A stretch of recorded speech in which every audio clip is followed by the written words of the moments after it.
everyone. My name is Lisa. This is The Search.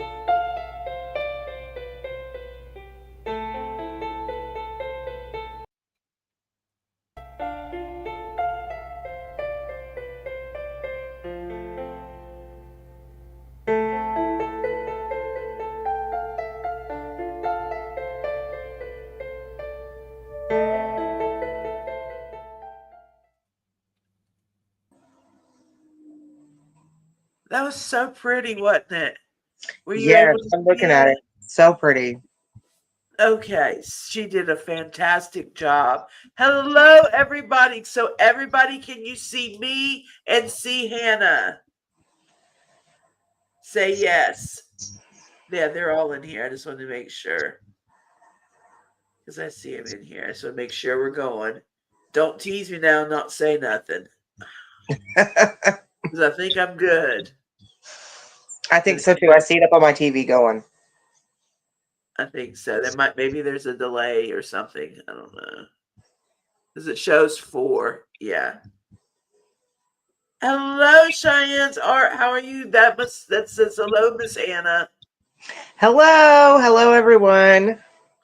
Okay, so everybody hears us fine. We're good to go. Um, I want to welcome. Yeah, okay, we can see and hear you. Yay! Thank you, everybody, so much. Parawoman Radio. If you are not following her, please make sure you follow her. She has fantastic. She does true crime. She does paranormal. She does a lot of fun stuff. She is very consistent. You will pretty much find her on daily. And we would not have got started had it not been for her. She also helped with that great little intro that we did coming in. But tonight is about Hannah. If you've seen the thumbnail, also, if you've read what is going on, tonight is about domestic abuse awareness. Now, for anybody that is new in here, right now I'm seeing pretty much everybody knows who I am. So I will just, for anybody new, my name is Lisa. I've been on YouTube now about a year. Before this, I was on an app and I did a lot of awareness work. So I had a show called Heart to Heart that was kind of set up like this. And I didn't have Gatorade in the back, but anyway, and the whole point of doing shows like this is to bring awareness. And by doing that, is having the guest on that has actually experienced it themselves. And by sharing their story, it's a story of survival. And I always say, and you guys, anybody in here that knows me, it is not about woe is me, it is about what they have conquered, what they have done. And her story is Hannah's story is like no other I have ever heard of. This is something that, guys, we've never had on before in all the 100 interviews we've done.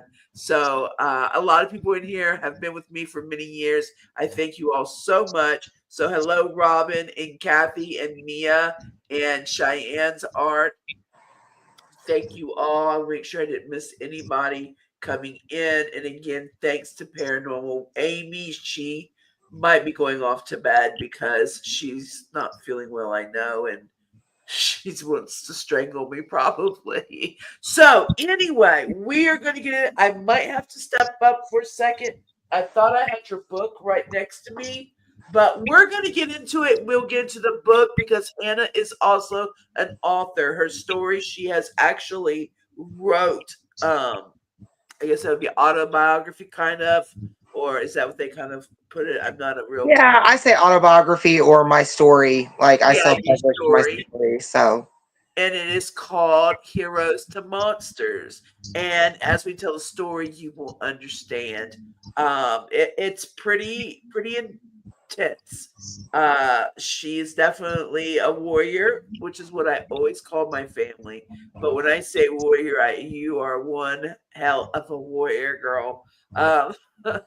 You definitely represent. She also, guys, is on TikTok already, so you can find her over there, and we'll go through all that at the end, how you can find her. But just in case you might already know her or heard a little bit, she does do advocacy work over, I know, on TikTok and other socials.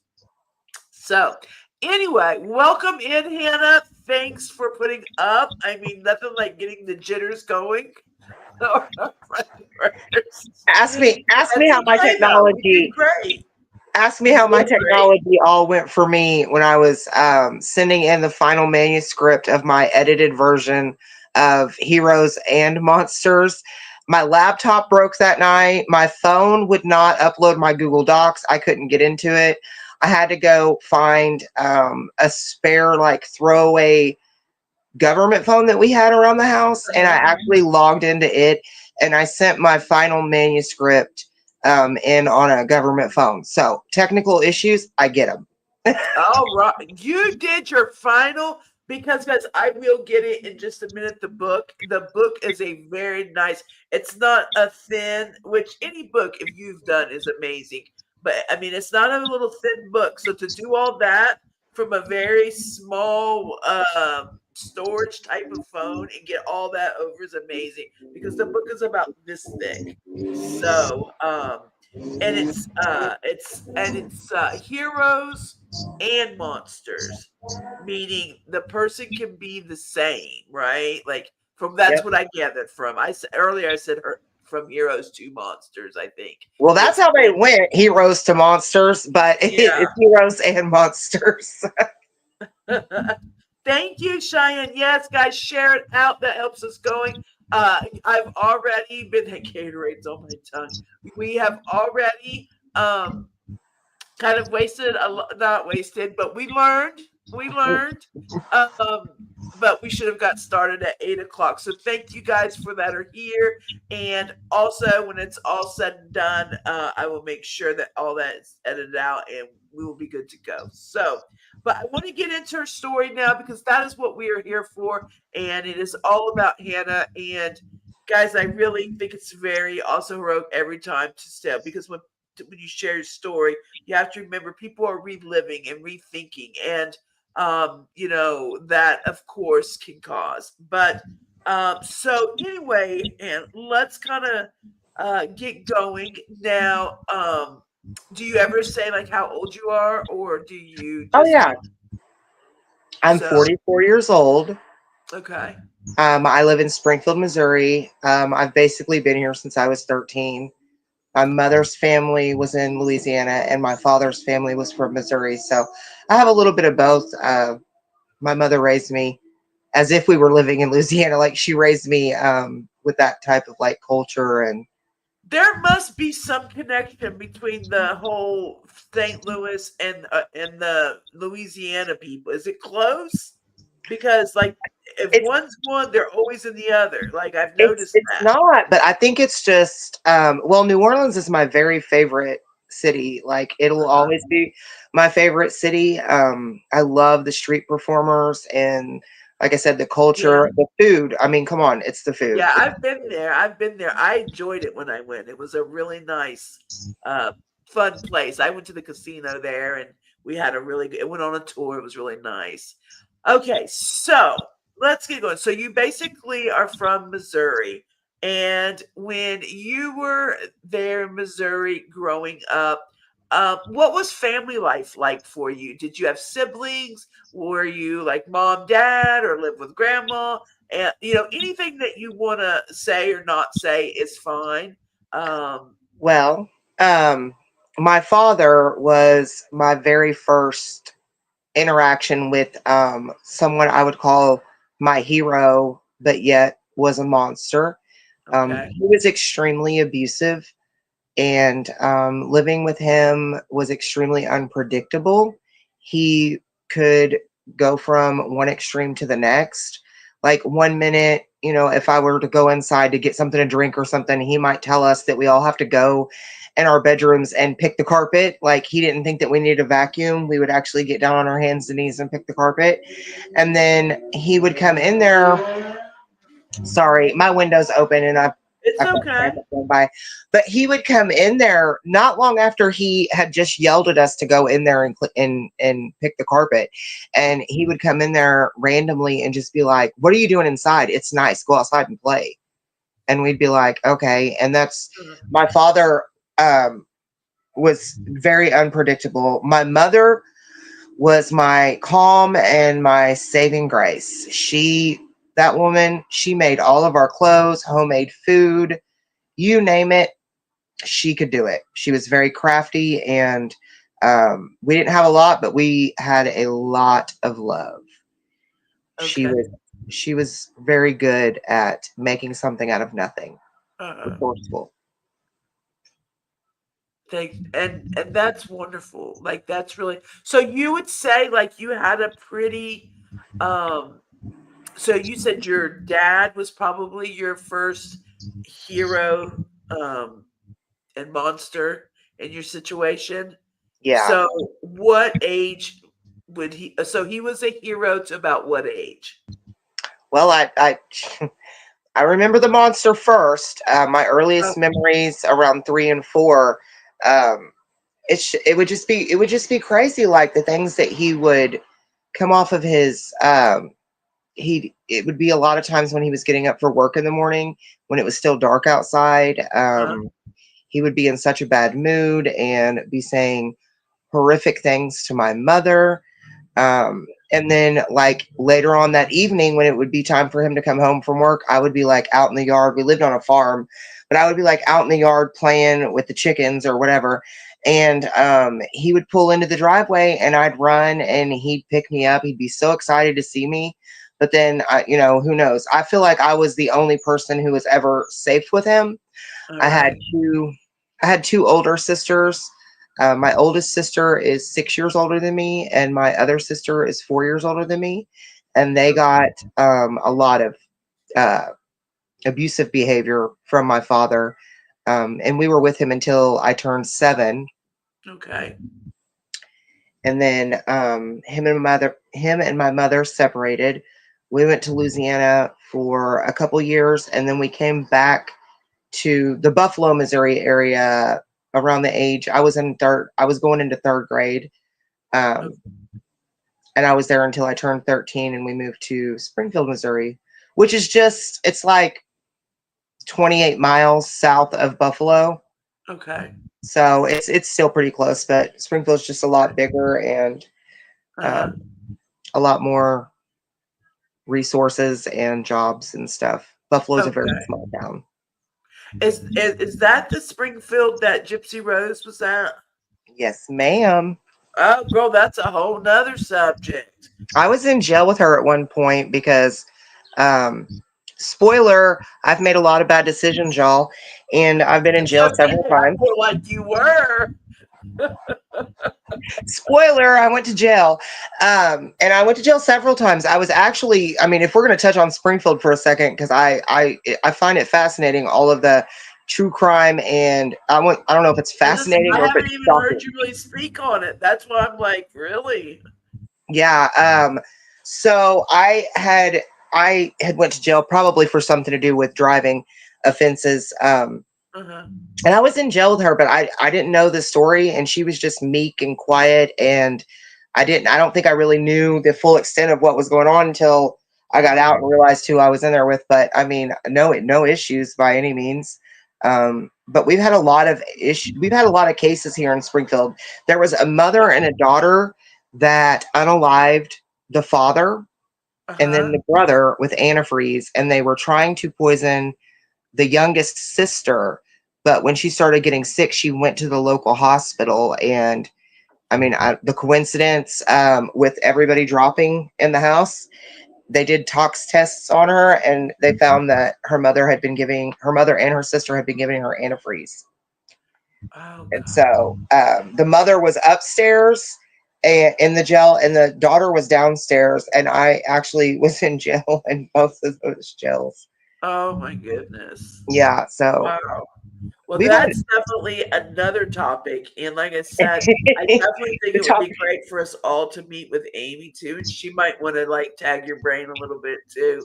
Um, But going forward, because I know everybody's really waiting to get to the meat and potatoes, I say. But I always like to give people a background because I always feel that there's red flags that sometimes we miss, or something happened in our past that maybe, and it's never the victim's fault.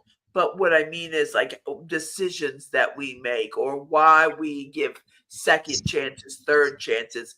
I know that I've been in many toxic relationships. I think it says, hey, Lisa loves toxic people. I don't know.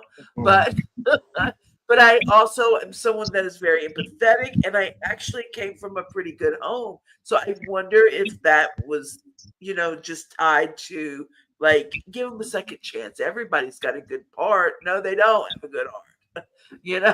So I don't know. But anyway, so how was high school for you? Well, if I would have went, I'm sure I would have known. But Well, let's I'm say I right had a with you. problem with I mean, authority I figures. ended up getting a GED, so I mean, I understand. Um, I had a little bit of an issue with authority figures. I did too. Little bit. Um, it took many years before I got into therapy and actually started addressing those issues that I have with, authority. Uh-huh. So I would say that I had no respect for authority as a teenager, as a child. As far as if it wasn't my mother, like, and my mother, I just didn't want to disappoint her. I didn't want to make her upset. Right. Like, so, I just tried to not get caught. But Yeah.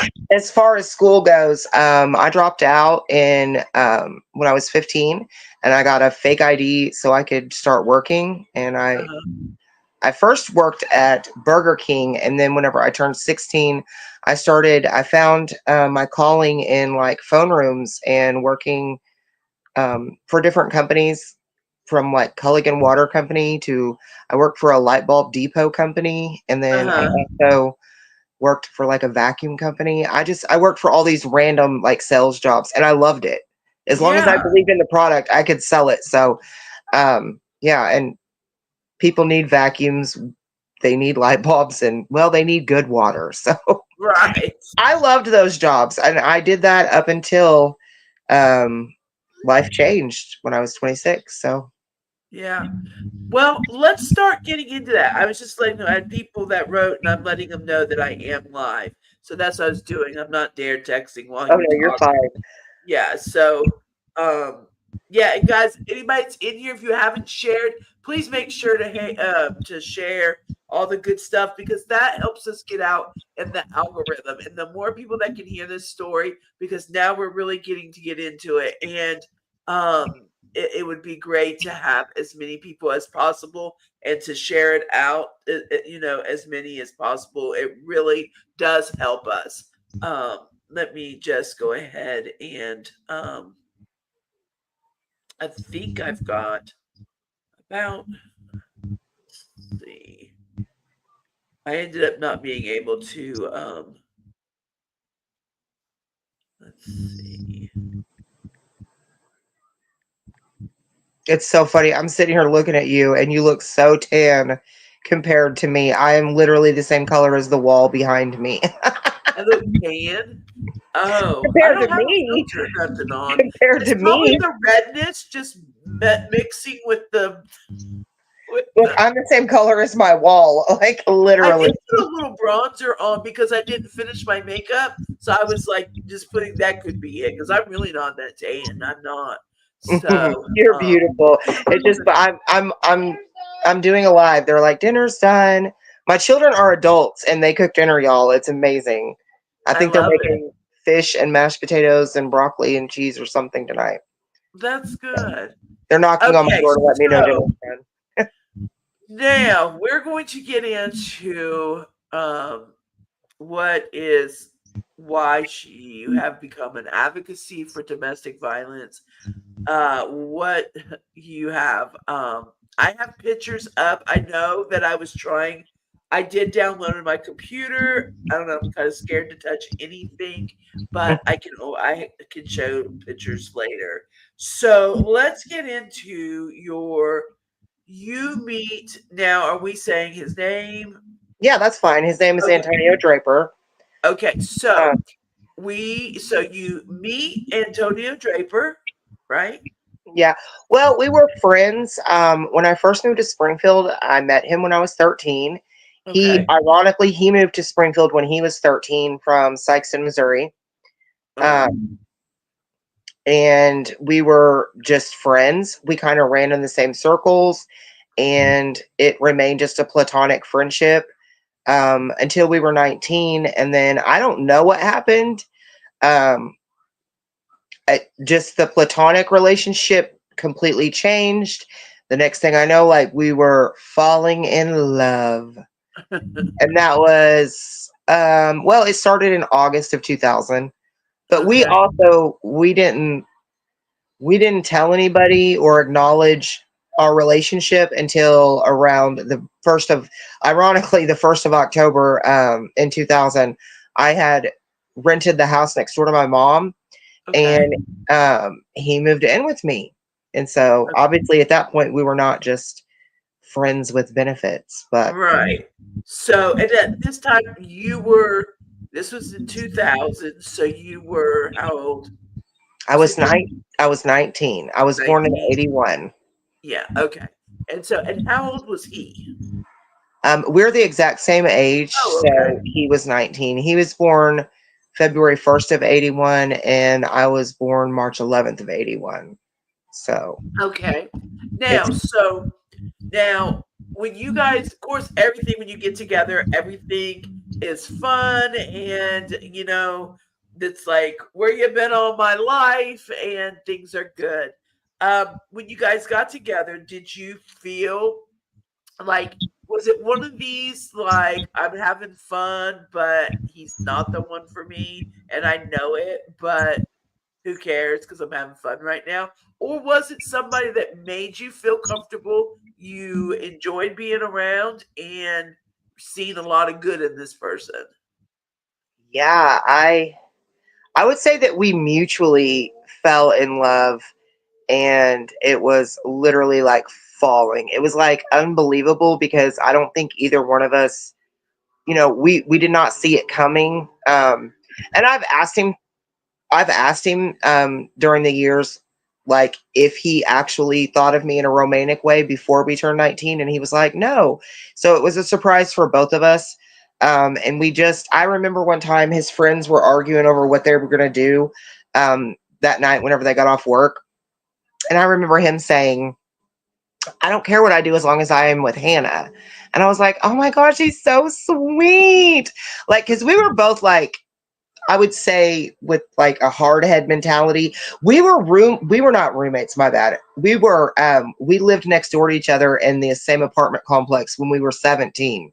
And we were only Uh-huh. friends during that period. He had already had his oldest daughter was brand new. She had just been born, and we were literally just friends then. So it was really shocking for us to end up together. I think I didn't see it coming, but Uh-huh. when we fell in love, I also didn't see the trauma coming either, but boy, it did. Yeah. Um, so your mom was okay with him and everything, and Oh yeah, everybody was like everything was good. yeah. Okay. So now did you work or Yes, I did. I was still working in the sales jobs. I think I was actually working for Culligan Water Company around the time that we got together. okay, But it was later on in our relationship that I ended up. Basically, I was just setting appointments for health insurance agents, and then okay, I was very interested in furthering my career with like becoming an agent who dealt with like small family, or not small family. My bad. My words don't always come out right. it's Small okay. business, family, and individuals that struggle to get health insurance. That was the career I was off to, but Okay. life took a turn.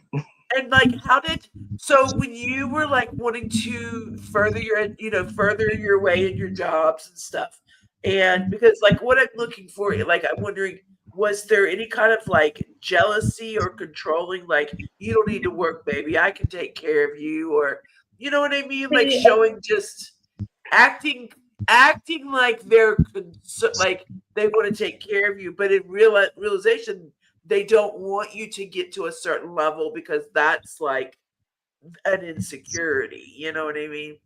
well, I would say that he always liked to help me or like do things for me, like during time periods where we were broke up.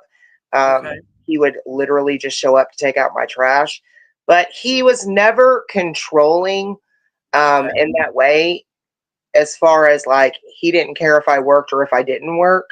Okay. I chose not to work during my pregnancies and then after the girls were born, but it wasn't like you can't work or you have to work.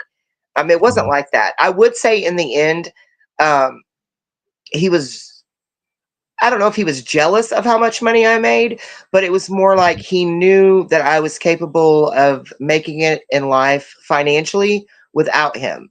And the fact that I would not need him, I feel like was an issue with him because before this happened, well, before the big incident happened where he set me on fire, it was like a week before that that I had like tore up our wedding pictures and stuff. And you know, he had told me when I talked to him when he was in the jail that he doesn't know why he did what he did Uh-huh. because he was very much willing to just move out with the truck. He was going to take our truck, and like me and the kids were going to be, you know, we were just going to separate or whatever. And that was, I mean, that would have been great if that would have been Right. the course that he took, but he didn't take that course. Okay. So just to kind of, people have seen the headlines and seen the, what. So let's go to, so most of all, you probably had the jabs, like, your like back and forth things weren't the best. Like you Yeah, said, if he thought about leaving though, like he was willing to split. He didn't seem like the type that was going to harm you. Did you get that vibe? Like, this no. man will harm me if I leave him or try to take my kids, or like any of like the I normal experienced relationship. I experienced him um lashing out at me violently, and I always attribute it to substances that he was on. Okay. In the beginning, it was harder substances like crack cocaine and methamphetamines. Uh-huh. Um, in the end, it was alcohol. Alcohol was the worst. But Okay. I mean, in total, we were together for 7 years, and we split up for a whole year um, over the hard drug issue. And then we got back together.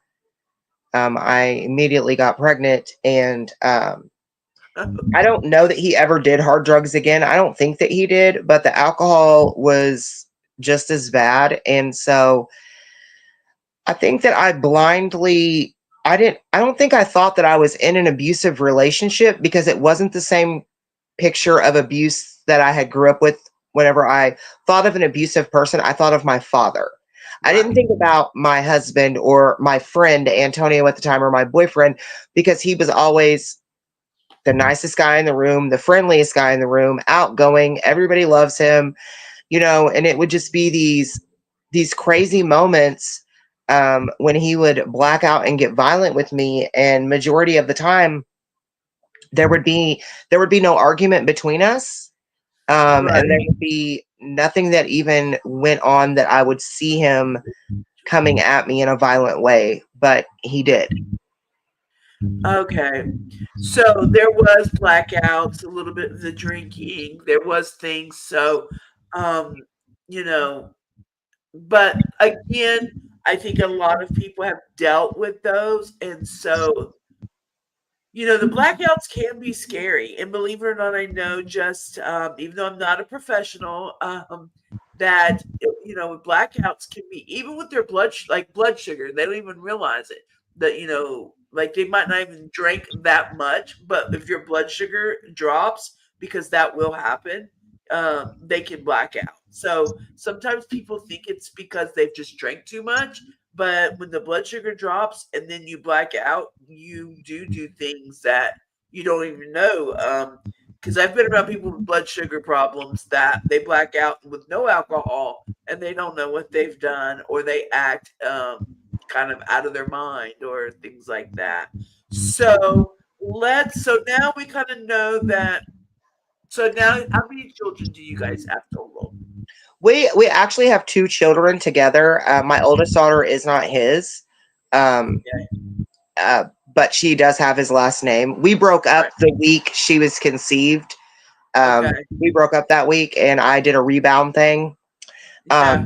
And yeah, I got a daughter out of it. So Well, you know what? Things happen, and everybody. I want everybody to know that the incident we're getting ready to go into. Okay, so let's take us back to what day and year that the incident happened. well, I would like to bring up May of 2007. Go ahead. Uh, or even better, let's go back to like the February, like around February 1st, around his birthday of 2007. Go ahead. It is your So, story. Go ahead. because I think it says a lot whenever you Google his name, you find a headline from the 1st of September, or not September, sorry, y'all. Um, you find a headline from the 1st of February where our local newspaper had came out and done a story on us because we had had a major ice storm here in Springfield and everybody was out without power for up to 21 days. Some people got theirs back after 2 weeks, and some people it took even longer. And there's a headline that says Draper family turns house into shelter for friends and family. We had over 55 people come stay with us. Wow. We thankfully we had a house, it was actually a duplex, but it was 2,400 square foot, so it was huge, and we had room for everybody. We didn't lose power, but everyone else that we knew did. So that happened, and then so I was just saying that because that's like a headline that like came up in February of 2000. And then we went on a camping trip in May of 2000 that we took alcohol with us and it became very violent. It was a major issue. I ended up with a black eye. I came home. I was extremely embarrassed, ashamed, upset. I was done. Like at that point, I was basically making around $33 an hour. It was commission only, but I was doing very well, and that was the job with the insurance company. And I was so embarrassed to have to go to work because the big boss would come down and talk to me often, and I just was really embarrassed to have this black eye. And I remember telling him like, I'm done, like this has been too much, like. And he's telling me, he's like, I don't know why, I snapped like I did, like I'm never gonna drink again, I don't ever want to hurt you, like I love you so much, like I will never drink again because I don't want to hurt you. So I say that to say that he knew when he drank that he was capable of physically hurting me in a major way. This wasn't the first time, Right. and sadly, it wasn't the last time. And But that's what I'm glad you brought that out and said that, because that's what I kind of wanted to get to, because this extreme story, um, I just want to, when we tell these, like, I always want you always just to kind of run it, and say what you want to say. And but like, if somebody that has never really been, or somebody younger, never been in a toxic relationship or something, some of the red flags. And so that's kind of what I was looking for, was there things like this. So it sounds like getting towards it, some stuff is starting to come out a yeah, little there bit. were definite red flags, but again, I blamed it on the substances. I blamed it Right, on that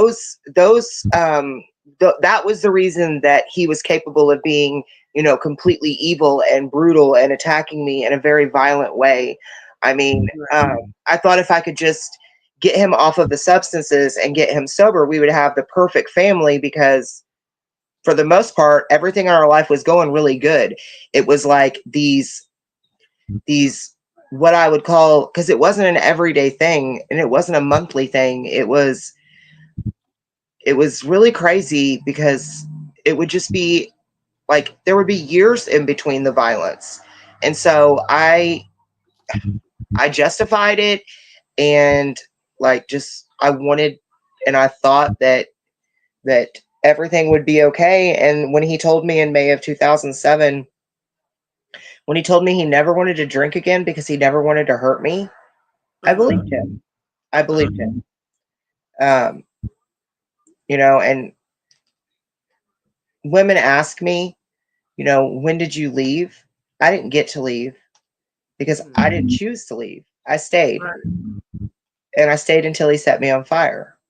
So that wasn't a decision that I made, and it bothers me. So sharing awareness is extremely important, especially sharing the story about, you know, the difference between how my father's abuse was and then how my ex-husband was, because they're Mhm. completely different. Right.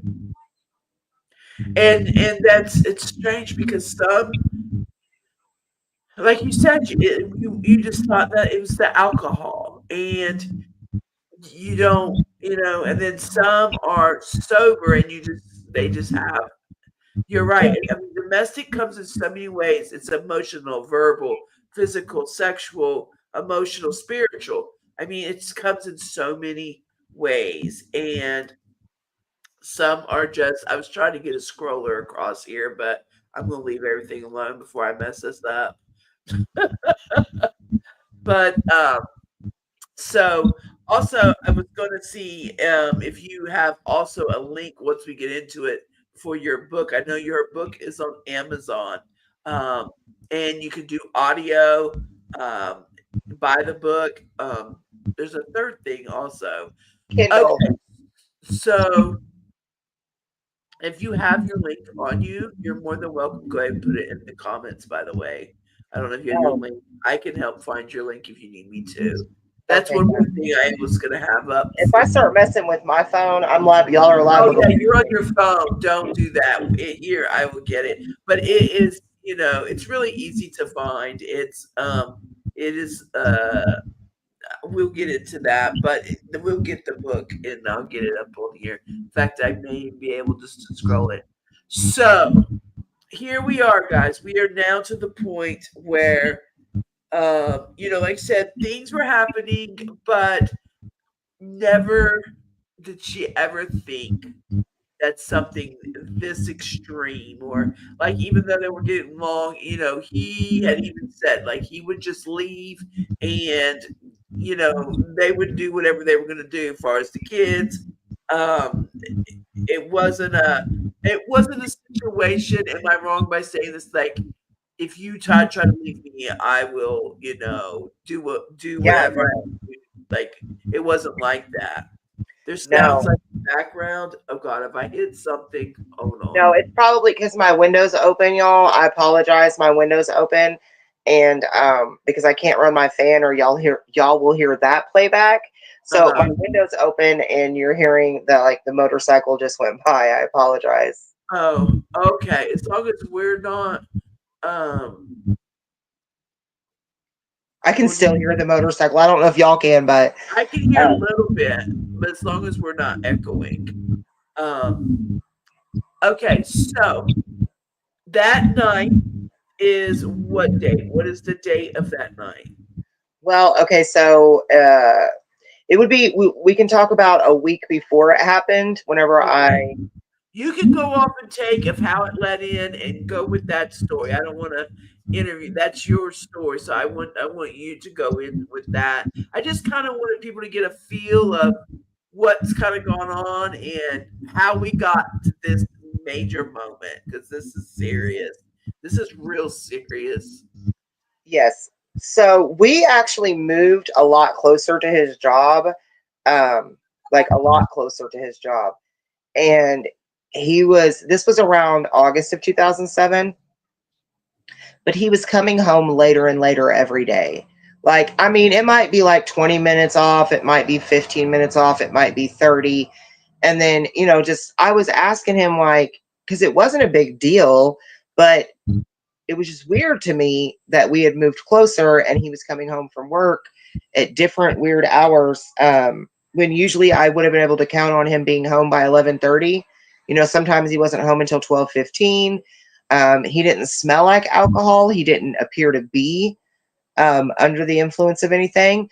But there was like gum in our truck all the time. We had a Suburban, and there would be like new like packs of gum. Like, when did you start chewing gum? So I started noticing stuff right when we moved into this house in August of 2007. And it Okay. wasn't until, it was exactly 1 week before October 13th. So what is that? 13 take away 7 is 5, 6, 6. So 8. it's probably October. It was October 6th, which was a Saturday. And he had gotten off work, I believe, obviously that Friday, but he didn't come home at all. Okay. He didn't come home at all.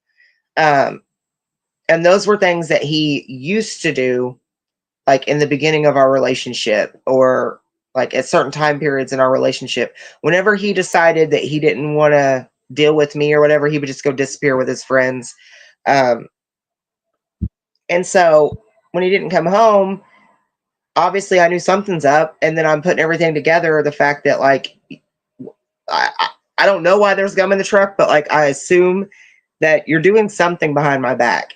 And so when he came home that day, like, we get into an argument, and he tells me that yes, he's been drinking and that I'm a stupid bitch for ever thinking that he was going to quit.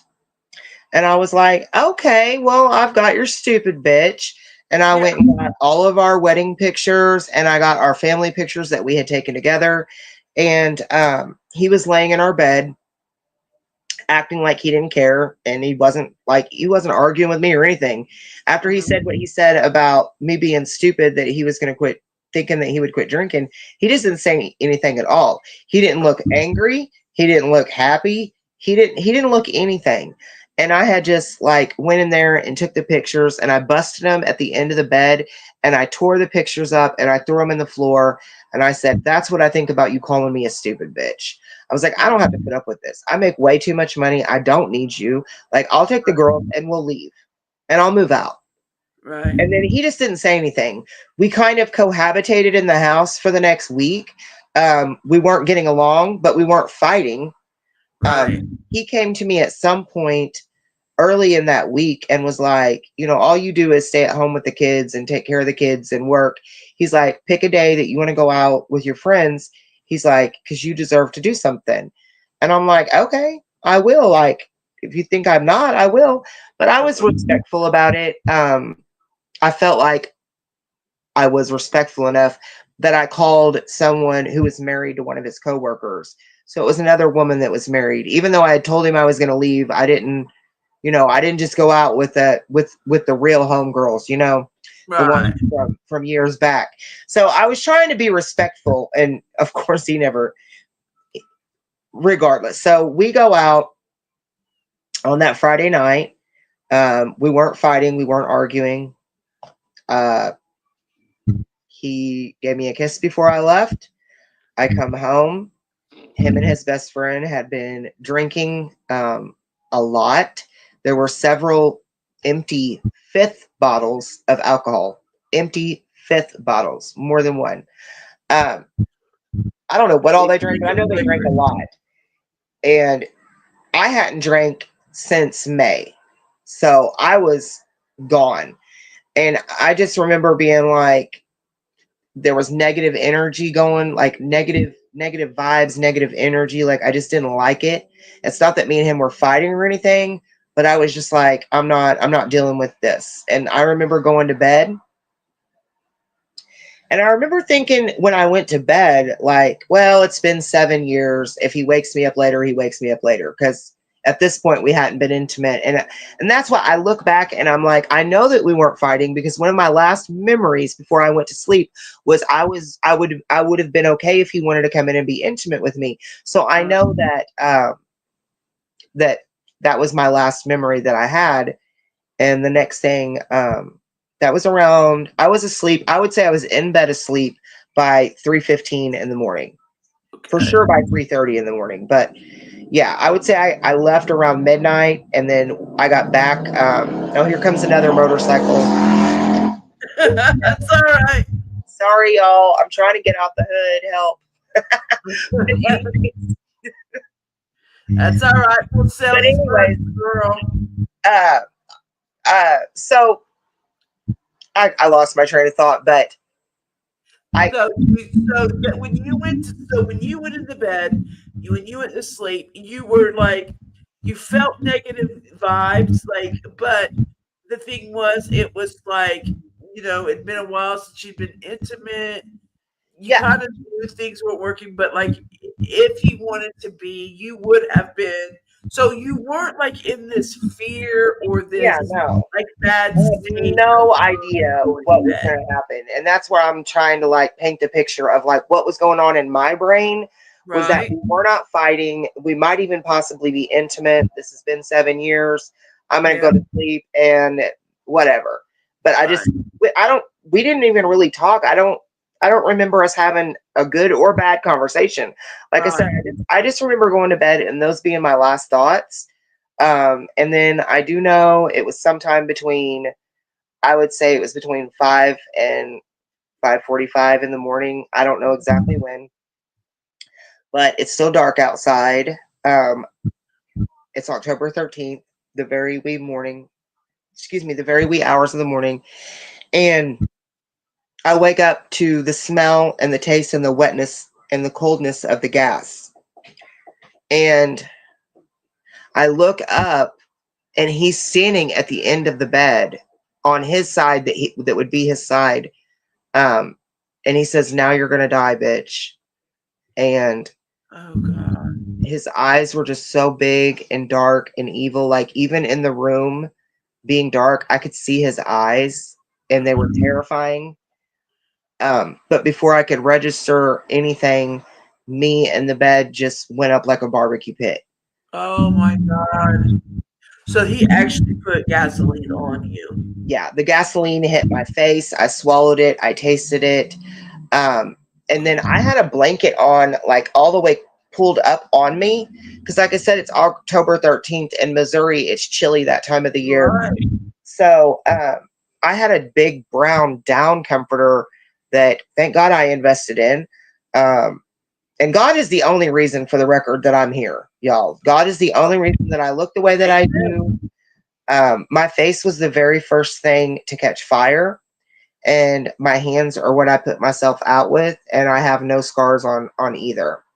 And I mean, you can, like, I have just a little bit of makeup on today because I didn't want to melt it off without a fan, but like for my face and my hands to come out like they do, They look really good. I don't see anything on there. And in just a minute, I have pictures.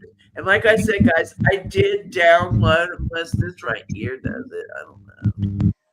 I'm just so well, I was scared. burned 67%. And I mean, I don't know what you can see up here. I know that it's scarred, but I don't know what you can see camera wise.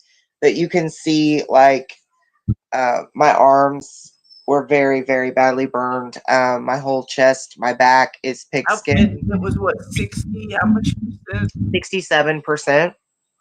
I Okay. had a 28% chance of survival. Even after I was in an induced medical coma for 6.5 weeks, and then they let me wake up. Um, they did the induced coma so that they could do multiple surgeries on me. I have no idea how many they did on me. I have no idea. Oh my Um, God. but they started bringing me to and letting me wake up around 6.5 weeks. And they told me that because I had to learn how to walk again. Um, when you're in an induced coma like that, you forget how to walk. Is the way was what I was told. I couldn't even wiggle my toe. I couldn't do anything. Um, but I learned how to walk and was up with my walker within 3 to 4 days. Oh God. I didn't warn y'all. I'm sorry because I don't know how to do this. This was what, the night they brought you in? Yeah, that was I'm sorry I didn't immediately. warn you. That I was, would have. and they told me they didn't take these pictures. They took these pictures because they thought they were taking pictures of someone who was going to pass away. Yeah. This And was the night that it happened. So I just wanted this to. would have been, yeah, this would have been October 13th, probably right after I got to the hospital. So when So she this is what said, the ambulance people, this is what they saw. yeah, I didn't see this until, I didn't see these pictures until way after I got out of the hospital. But they told me I would be in the hospital for at least 7 months. I was home by Christmas. wow, that So thing. So I'm going to remove that. Look, I'm excited that I've learned how to. Let's see here. Let's see.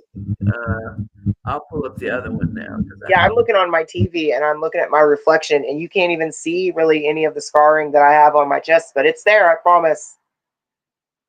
Let's see. They've done. Let's see. Okay, I have the other one. I just thought I seen it. See, you spent like usually like because I had these, and before we ran into all those issues, I was gonna have everything sitting here where I just hit it, and that's all I had to do. And then, okay, so this everybody, it looks like someone else's face. I know. So Kathy, this here too, and for anybody else that's in here, this is her arm, and so you can tell It's like this where, part of me. yeah, where she was, yeah, that side. Hold up your arm now, just to see how well, like it's, I have a tattoo on it too. I've got a yeah. Pisces tattoo, and then But I've this got only shows God you, knows why tattooed on my arm, because I've actually got a good piece of skin right here that was able to be tattooed, which I wasn't supposed to get any tattoos ever. I don't listen to authority. but you can tell how deep her body. So it was like 60 something percent.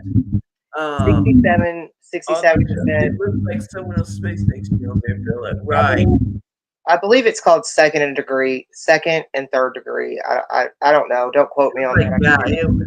So, to me, I've always said that burn like that is the most horrible thing a person could go through. Absolutely.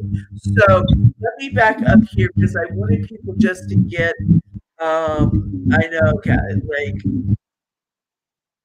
like guy says, wow. Like I mean, it's absolutely. So Yeah, and if you okay, look so at you that wake picture up and you look at my and face, huh? I said, if you look at that picture and you look at my face, there's no scientific reason. There's none. Because even my arms, that it didn't look that bad, like they are that bad. Like, I don't know what you can see in here, but where I it's can tell you, like, you have a little bit of graphing, but it doesn't look bad, and I'm glad that you're wearing shirtless shirts and you're feeling confident because you know what? You are a survivor, and damn that he did that and, like, you to feel insecure, because I ate my arms, but nobody did that to him but me, so, I can't handle being covered. yeah. And I'm a tank I'm gonna top go girl, back but to on the here I try not to. when you're a burn victim survivor, they have you wear what's called like pressure garments, Yeah. which are like super intense, tight clothing. And no, I had my sister cut that crap off of me, get it off of me, get it off of me. I had to just let me go. I I'm a rule breaker, girl. I didn't listen to any of their advice. None of it. None of it. So okay, so you wake up, he's at the end of the bed, you are comprehending. Now, do you know, like, do you feel the heat? Do you feel, or are you kinda like in a shock? I am Like, raging mad. I am so pissed off. okay, so you're not, are you comprehending that you are lit up on Yeah, fire? I'm mad. I'm extremely angry. I can remember me putting myself out and screaming at him because when I threw the blanket, it landed right in the bottom of our closet. And our clothes was in the closet, and our children were sleeping on the other side of that closet. And Uh-huh. it was my three children and my 10-year-old niece were asleep. And my children were two, almost 4 and 6 years old. And then my 10-year-old niece. And I remember screaming at him because I was worried about the children. And I was Right. telling him to put that fire out. And I remember I got myself out. I'm sure I was in pain, but Uh-huh. I was so much more angry than I was anything else. Um, And let me tell you, that anger, boy, whew, it's a driving force. But I get to the living room and his best friend is asleep on our couch, which thank God I made it, because they interrogated him for 13 hours. And when they let me wake up at 6.5 weeks and the prosecutor came in, she wanted to charge him. And I was like, no, he was asleep. I woke him up out of his sleep. And So I how did you get out of the room? Like, I ran out. I put you myself out just and I like ran out the room. you just got you just so you threw the I remember blanket. doing all of this. I just remember like getting the fire off of me. I don't know. Um, It's just God helped walk you, like helped you. I mean, when you look at those pictures and you see, like you really just didn't have you just didn't realize what really was going. The fact that he put an accelerator on was just, I mean, Jesus was here for you. He was like, "You're gonna tell this story, and yeah, we're going to." And so the kids get out the house. the kids were asleep in the room. Okay. Um, so I ran out of the bedroom after I got myself put out, and I woke his best friend up. I was screaming at him that Antonio set me on fire and that the bedroom was on fire. And I can remember all of this vividly. Um, I can remember it. I can remember running in the kitchen and grabbing like bowls that I would normally put like potato salad and stuff in. And I'm throwing them at his best friend and I'm telling him to get water. And he's just kind of like, what the F is going on, And I feel like I was standing there screaming, and Antonio come out of the bedroom. Sorry, y'all. It's all right. That wasn't even a motorcycle. That was just a truck.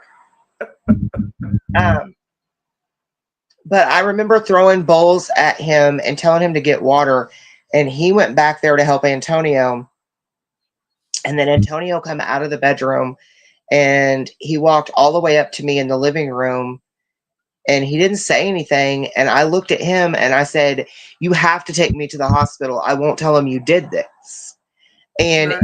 it was like he was looking through me, like his eyes were just so big and dark and evil.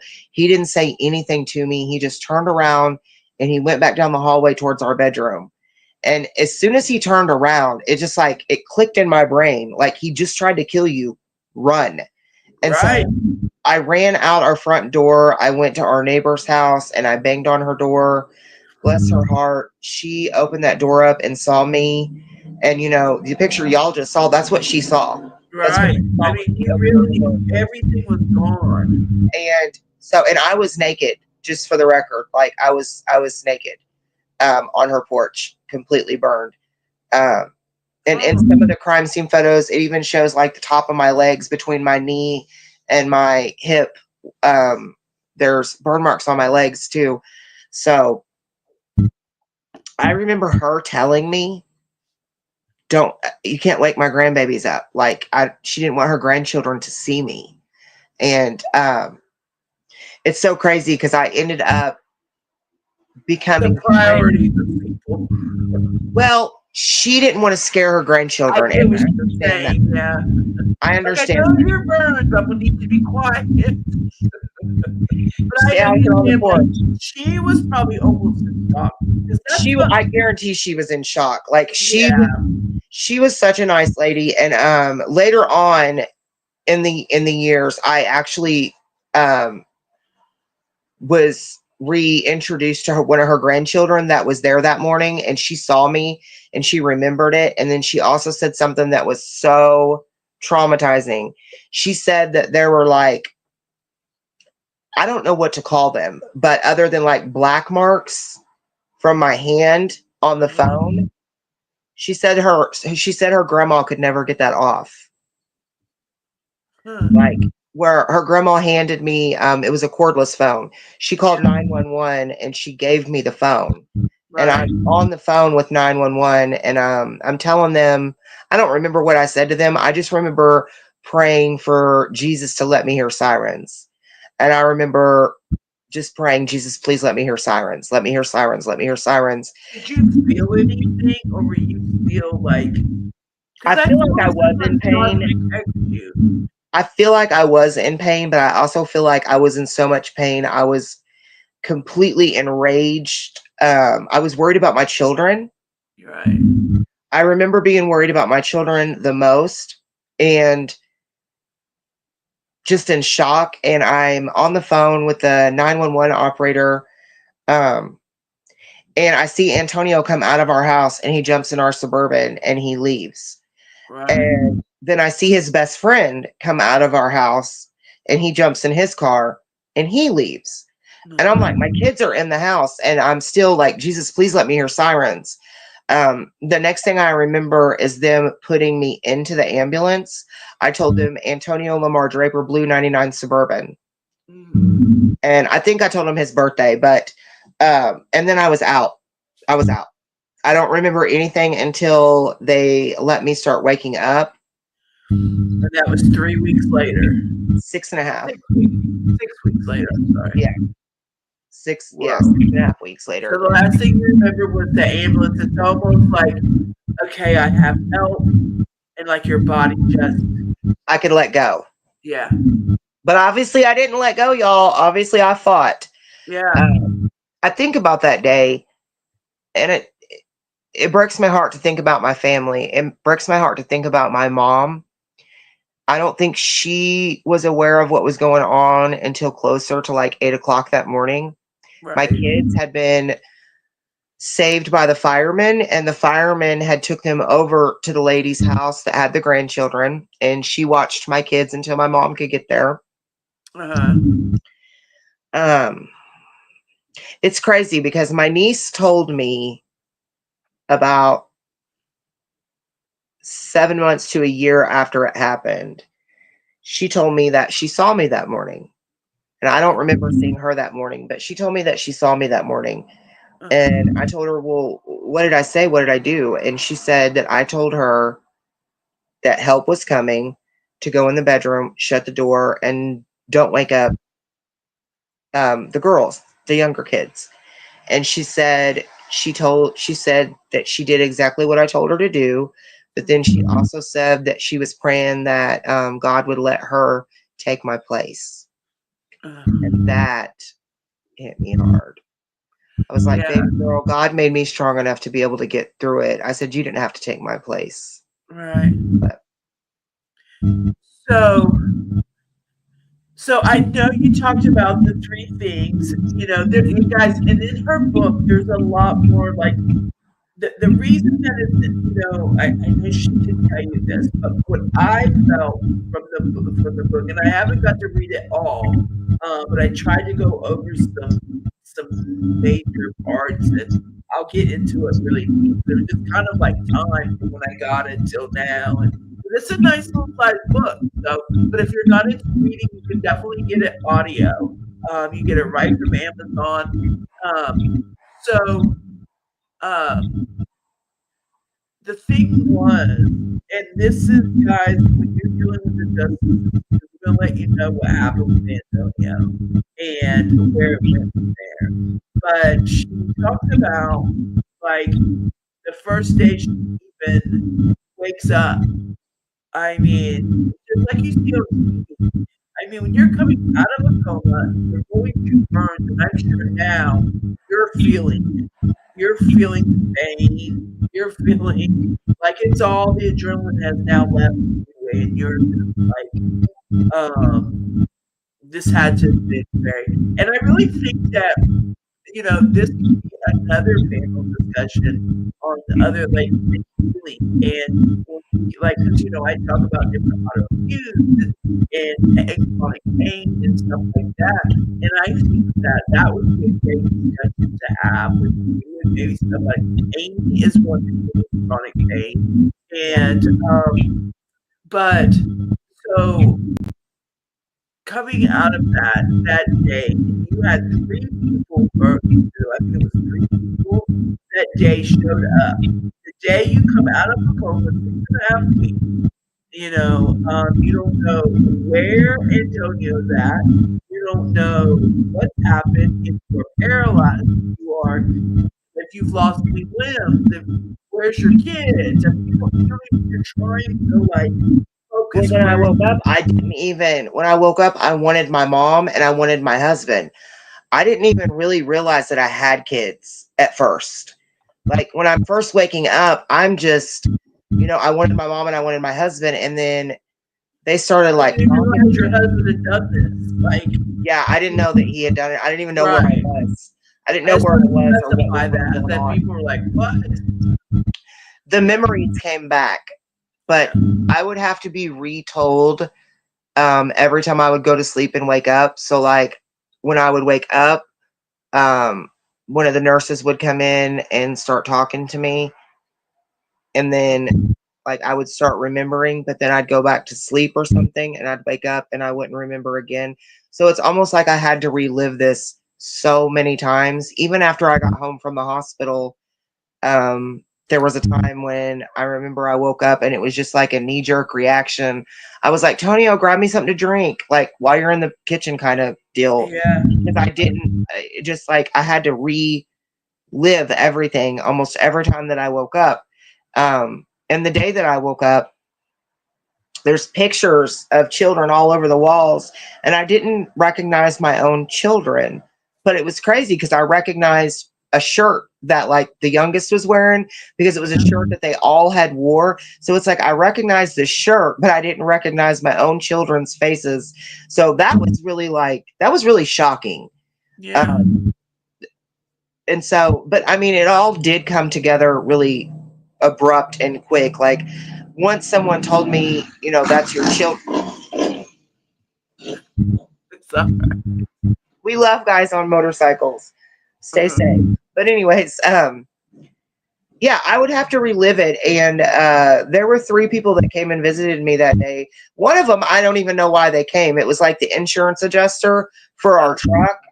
Like they were trying to tell me, like they're the funniest ones because they came in telling me that I was going to have to pay $18,000 for our Suburban.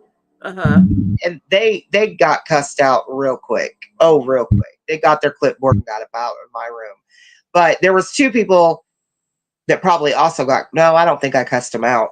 But the prosecutor came really soon after they let me wake up. She must have known that they were going to, be waking me up or whatever, because she was there. And this was before, like, I was 100% sure of where I was and what was going on. Like, Right. I knew what they told me when they started talking to me. Like, I was remembering things. Like, I remembered him pouring the gas on me. That was one thing that I always remembered. When they said something, I would remember the gas because I smelled it and I tasted it and I felt it. And it was so cold when it first hit me. It was like cold, wet, and then the smell and the taste hit me at the same time.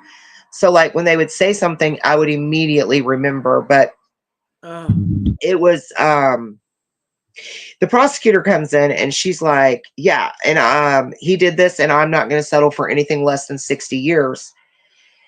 And in that moment, I was like, 60 years? Like, what are you talking about? 60 years? Like, what? Like, I couldn't grasp the magnitude of what he had even done. And I'm also going to say that I got visits. These visits was before I looked in a mirror, saw myself, had any idea of what was really, really going on with me. And Right. they were also very adamant that I was still probably going to die due to infection. Oh, wow. So this And was, I mean, this was very serious, right? I mean, oh, very, this very was, serious. There's actually um there's a true crime documentary, and I don't want to call it that because it's this girl's life. yeah. But her boyfriend at a gas station Uh-huh. poured gas on her and set her on fire.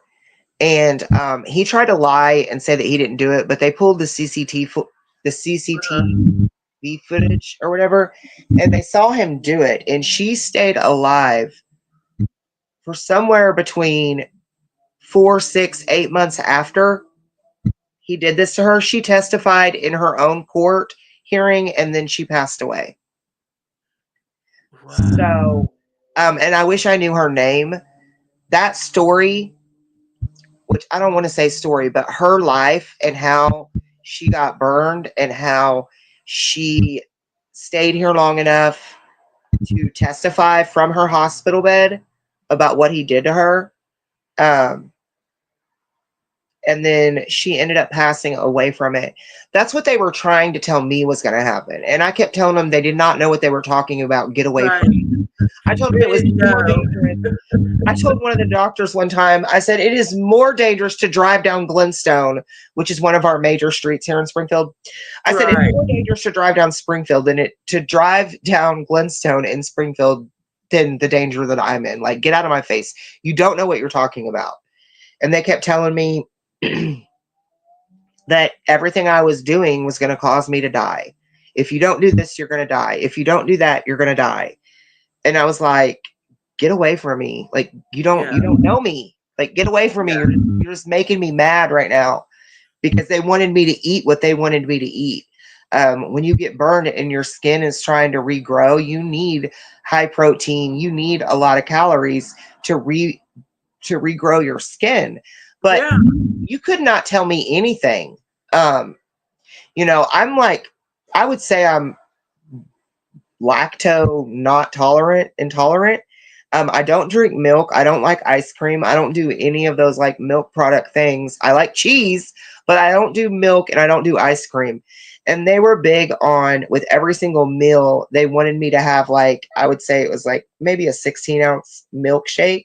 They wanted me to drink that with every meal, or they wanted me to have like one of those supplements, like an Ensure or something. And they would bring them to my room. They would bring them with every meal, lunch, or dinner, anything, and I would never do it. And they would tell me, if you don't drink the milkshake or if you don't drink the supplement, we're going to have to put a feeding tube in you. And I was like, if you think you can. So all I had was my head too, but without the feeding tube. I didn't have a feeding tube. I was eating on my own, but I wasn't eating the amount of food they wanted me to eat. I wasn't eating. I would not partake in the milkshake or the Ensure. Like, I wouldn't have either one of them. And they were like, if you don't eat, you're going to die. I'm like, get away from me. You don't know. By the way, guys, if you have any questions, make sure to put them in here. You don't have to just sit, but you can ask if there's anything. I know we got off to a rough start, but it's okay. And don't worry, because I don't get offended. I have the toughest skin. I have the most sensitive and toughest skin there is. So I don't get offended. They told me that they had to put pig skin on her back. So that's how they graft. They don't do like what, donuts? My mom offered to donate skin from her backside. But they told her they don't do human to human grafting, but they do pig to human grafting. So I get told that, yeah, my back is pig skin, because I was burned 67%. So I didn't have enough skin on my bottom or my legs to be able to do my whole body. So my back was pig skin, and they told me that. And I was like, so where's like the room full of dead pigs in the hospital? Like, how do they get pig skin in the hospital? I still don't know where this room is, y'all, but apparently it exists. It's in the pig skin room.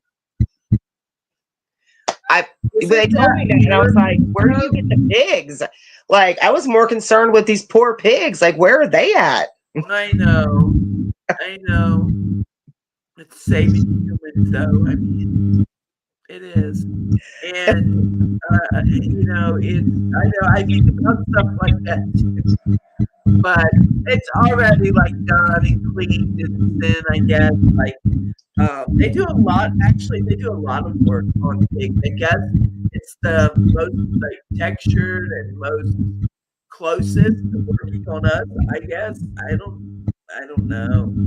Boy, I have them explain to me the process of skin grafting, and I won't share that with y'all, because unless you guys want to hear it, because it's bad. You don't want to hear it. You don't want to hear it. Oh, so, and then go ahead. Oh, I was going to say that anything that has to do with something that could cause skin grafting, like our friend out here riding the motorcycle, when I hear him ride by, my PTSD kicks in, and I'm like, oh, Jesus, please don't let him get in a wreck, because I don't want him to have to deal with skin grafts, because that's a big thing in motorcycle wrecks. they end up getting skin graft a lot. Yes. Yeah. Anything to do with skin grafting, woo! Let me tell you. What skin grafting? I've noticed some that when they have it, it has like it looks like needle marks down it. Like Okay, so I've never explained this. This is exclusive. So if you guys don't want to hear this, I don't know. Guys. Fast forward about a minute, maybe, because Okay. trigger warning. It's very graphic. Okay. So here we go. You ready? Yeah. All right. So they take your skin. So let's say that I needed the skin on this arm, which I did. They take your skin and they basically like, I want to say that they remove a layer, but probably not. But they definitely take like a scouring brush and they go all the way down and scrub it to where your nerve endings are popped up. And then they take, okay, so hang on, I have to back up. So they take the skin off of like your leg. And I don't know if you've used one of those like handheld cheese graters that like slice the cheese really thin. Well, I think they use something like that, and they slice your skin off of where they're going to take it from. So on your buttocks or on your legs, they'll take your skin off, and it comes out with almost like and I don't like this word because that's what I think it reminds me of, like a cheesecloth, and then it kind of has holes in it. Yeah. And they take like your skin where you need skin, and they brush it with like a wire brush all the way down to where your nerve endings are popped up, and then they staple the skin on top of that, and then with the holes it attaches, and then it grows and protects, but it's extremely painful. Even oh my god, did they put you on sleep to do that? Yes, I had to have more grafting done, and I had to have my arms redone. And I think it was either May to June, or it was June to July of 2008. I was back in the hospital for another month because my arms right here, you can see, they had grew together. Both of them did. So like we're born. If you don't have any issues with your arms, then I'm going to say that yours are at like 0. If you have like full extension of your arms, they're at 0. When I came out of the coma, mine were at like 70 and 90 degrees. Okay. This arm was actually worse because I was laying on this side. So this arm got burned way worse. But they were like melted in right here and had like grew together almost like a chicken wing. A lot like a chicken wing. And so when I went back in, I had to have more grafting done on the tops of my hands. And so I had to have that done. And then I had to have my arms. I think the medical term, and don't quote me on this, but I think it's called exarsing, but I might be wrong. But anyways, they had cut it all open right here. And I came out of surgery and I had like these big giant tubes going in my arms right here for like drainage. And then my arms were like, they were in these braces to keep them straight out. And so I'm constantly like this. But whenever I got home, I took my braces off and I fired my physical therapist. I would not even go back because she would put her knee on my arm right here. And then she would take her hand and she would push down, and the tendons in my arm would pop. And it would hurt excruciatingly bad. And I was perfectly fine with my arms being stuck at 70 and 90 degrees. There is no reason to cause any more pain to my body. I'm also the kind of person that I can cause pain to myself, but I can't, nobody else can. Like, I can fight you. Oh my god. So whenever I got out of the hospital and I fired my physical therapist because I couldn't handle letting her do her job, I was going to just let my arms get completely drawn back in, and I was just going to deal with it because I didn't care that much about having my arms. It just hurt so bad. But I started using my medication. That you would rather just take your arm. I would rather not be able to reach than to go through the pain of being able to reach. But I started abusing my medication. Awful. And I would hang from the door frames in my house. And I would literally just hang from the door frames, and I would stretch my arms, and it would actually feel good for me to do it. It didn't hurt, and I could do it. and I did it to the point that I do have my arms basically all the way back. Like, they thought when I went back into the burn unit as an outpatient after I had my arm surgery, they thought I was going to have another surgery. And when I went in, they were like, "Whoa, like, how did you do this?" And I was like, "Well, I have like, I don't beams. I had beams in my house." And I would hold on to them and I would just let my body drop and I would just stretch my arms. And so I got my arms back myself. But again, with the authority issue, like, I just didn't want them telling me what to do with my body. I don't know. Oh my God. Like, I'm just sitting here thinking, like, so before we get into what happened to him, how were your children? I was trying to see. I was looking for the link to it. If you look while I'm looking down, I was looking for the link for it, but I just know My children were completely traumatized. My I'll youngest definitely write daughter, the edit or whatever. I will put the link. I will write that in the description and stuff. I can yeah, also. and just so you know, and I'm just saying this now, that it's I started talking about the graphing when it said 1:15, so that went for about 5 minutes. So at that point, if they don't want to hear that, tell them to scroll forward 5 minutes. Right. Yeah, I might touch some things up to make sure when we're editing that we kind of go on point, because it's real important that I want people, because if they come on and they're like, "What's going on?" But I think once we hit live, we were pretty good to go because she got it set up. So everything before that, because technically we're only been live an hour and 21 minutes, and Yeah. it's 10 o'clock. So I know we need to wrap it up because you probably got, it's 10 o'clock for me, it's 9 for you. But so we were really down and around for 40 minutes. So the ones that are still in here, I'm very thankful. And and I didn't get to share as much as I did. Wanted to send this out to for the people to watch tonight. Uh,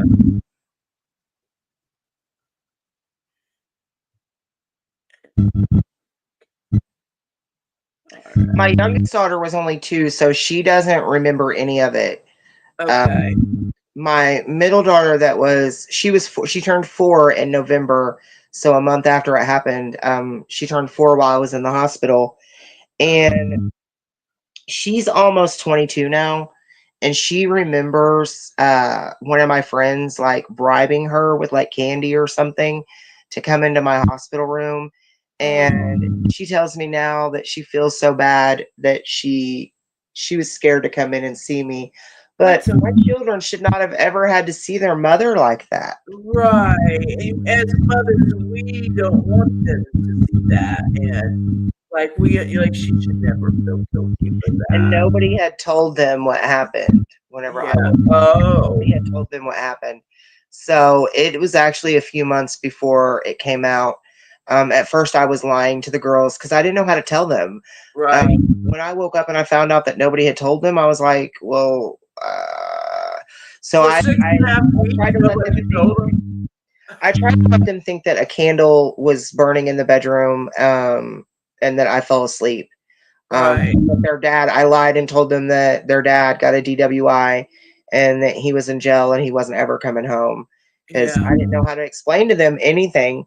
But one of my nieces, not the niece that was in the house at the time, but Right. one of my other nieces had actually told my children what happened, and they came to me one time in my room and they were like, "Mom, we know Dad set you on fire." And I'm like, "What? Who told you?" And then they told me who told them, and I was like, "Okay." So I had to tell them. Yeah. Or- Let's see. I'm just gonna. But they're good kids. They just brought me a plate of food. They slipped it in here while we were recording. I'm sitting here looking at it. They made broccoli and cheese, baked fish, and mashed potatoes. Oh, girl, yeah, let's get it. I'm just sending a couple things out here before we tidy up. Let's see.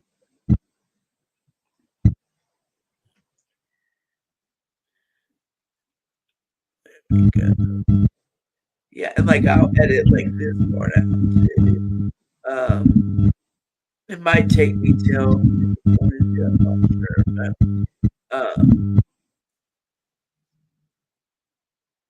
let's okay.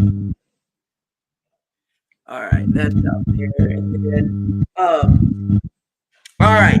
So I think one of the next important things. So, what was the total amount of time? So, I know that your mother took over and took care of the kids. Could you talk about just what a doll? Because they, of course, were like, "What? I'm going to put them in foster care. We're gonna, Well, the DFS lady was the other person that came and visited me that day. So we said right, the three people that came and visited me. It was somebody about my truck. It was the prosecutor, and it was DFS telling me that my children were in state's care. right, They were going to be put in a foster home because my mom had them, and she had gotten really sick and had pneumonia. While the DFS lady was there visiting, my mom fell asleep, and the DFS lady, I always love to give her a big shout out, Renee. She called the cops on my mom, and she called her boss, and she removed my children from my mother's home.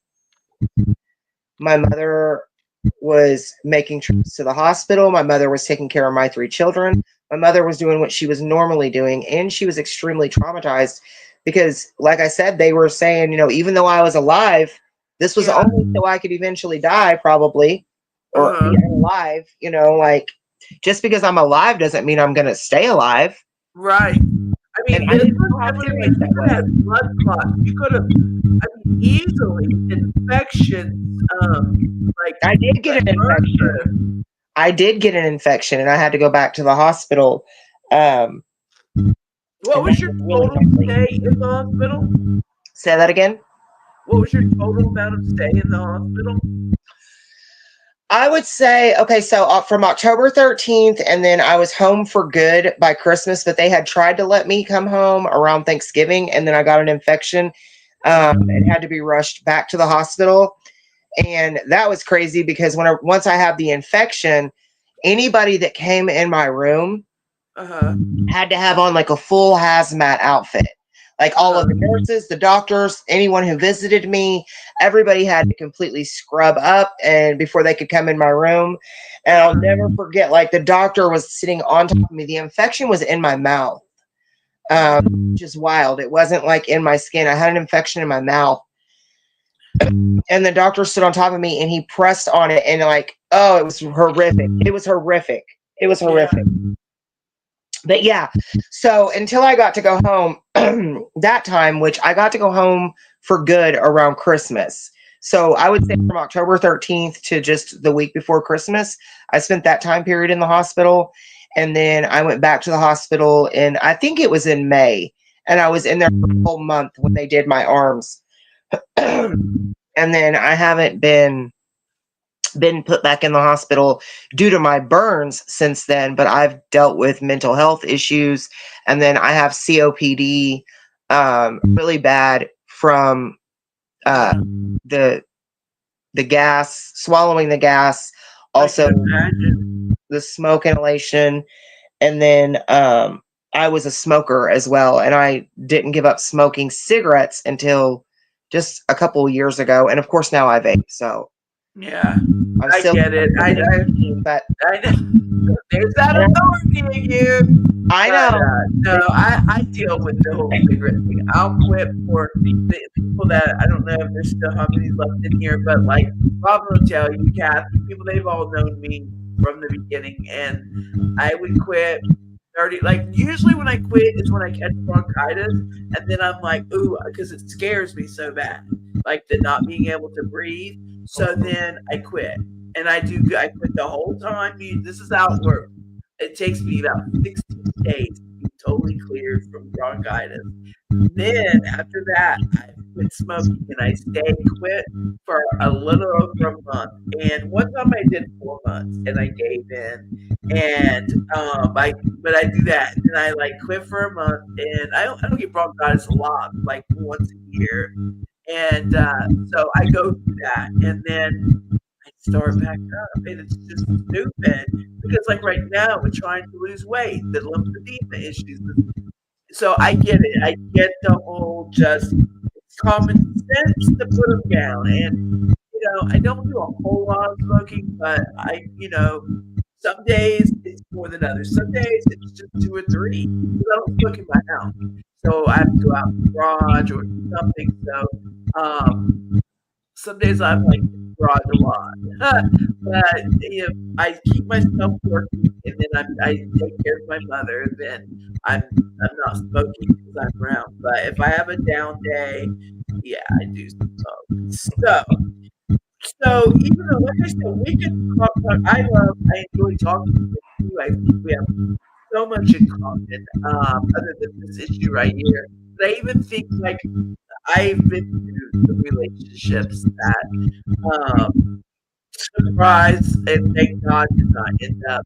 I'm very open book when it comes to some relationships I've had, but and that is why I enjoy doing these because there's so many out there that have and they don't want to talk about it because they're so afraid that one, if the person, like during COVID, I was pretty full time on the other half, and that is when I thought, like, you know what, there are people that are going through domestic violence that are now stuck with their person with COVID. Like, it was even worse. Now, if they wanted to leave, like, it's even harder. And so, I know through our church, like, there was different ways people were figuring out. I remember, like, do you remember reading about the woman? I think she was out of the UK that had created a website, like, look like you're ordering like feel good things, like soaps, stuff, but basically it was created. I want to say by a student that was doing something. I don't know one of their projects, and basically you would get on and you would make an order, but the orders are represented because, of course, if you're with somebody, even say like somebody that's even getting ready to get you into trafficking, if you're on that computer or you're doing, they're going to look over everything. If you're in a control relationship, they're going to look at your history. Well, if they went and looked at the history, it doesn't really exist now, or I wouldn't be putting it out there in the world for people to hear me say it because I don't want to hurt anybody that's doing this. But so she actually created this for the people where they would go on and it looked like they were ordering like good things and soaps and stuff. I call like the predator, the toxic boyfriend or husband was looking like, what were you looking at in history? It looked like she was shopping, like looking at things, but really, it's almost like what was it, the Domino's where you call the 911 and you order like a pizza, so something along those lines, but really more detailed. So I thought it was a really great idea. But I really during COVID talked about things like this, and so getting into how long did it take for you're a nurse, you're healing, you've got a lot going on.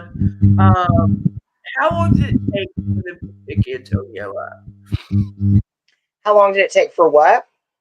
For them to pick up to figure out, okay, Antonio's the one that did this to her, and decide that we're charging him, and He turned himself in that day. okay, so it was that day he did. Okay, Yes. And I used to give him so much credit for turning himself in until I exposed myself to so many other stories and scenarios where it's actually really common for someone that commits a crime like that to turn themselves in. But I didn't know that at the time. It's just, I obviously, I consume a lot of,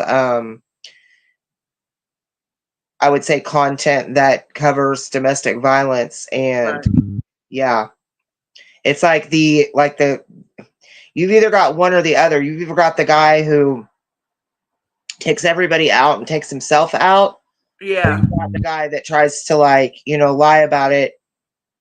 Well, I guess there's multiple because I've just seen so many situations where they do turn themselves in.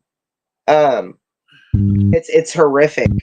But Now, I used to give him so much credit for that, but I now you're seeing like it's kind of like a, yeah, like, do you think that that was another manipulative tactic, as far as maybe he'll stay ahead of the game? well, I think he was. I don't know. I don't know what he was thinking because at certain points when I thought that I knew what he was thinking, he has proved me wrong.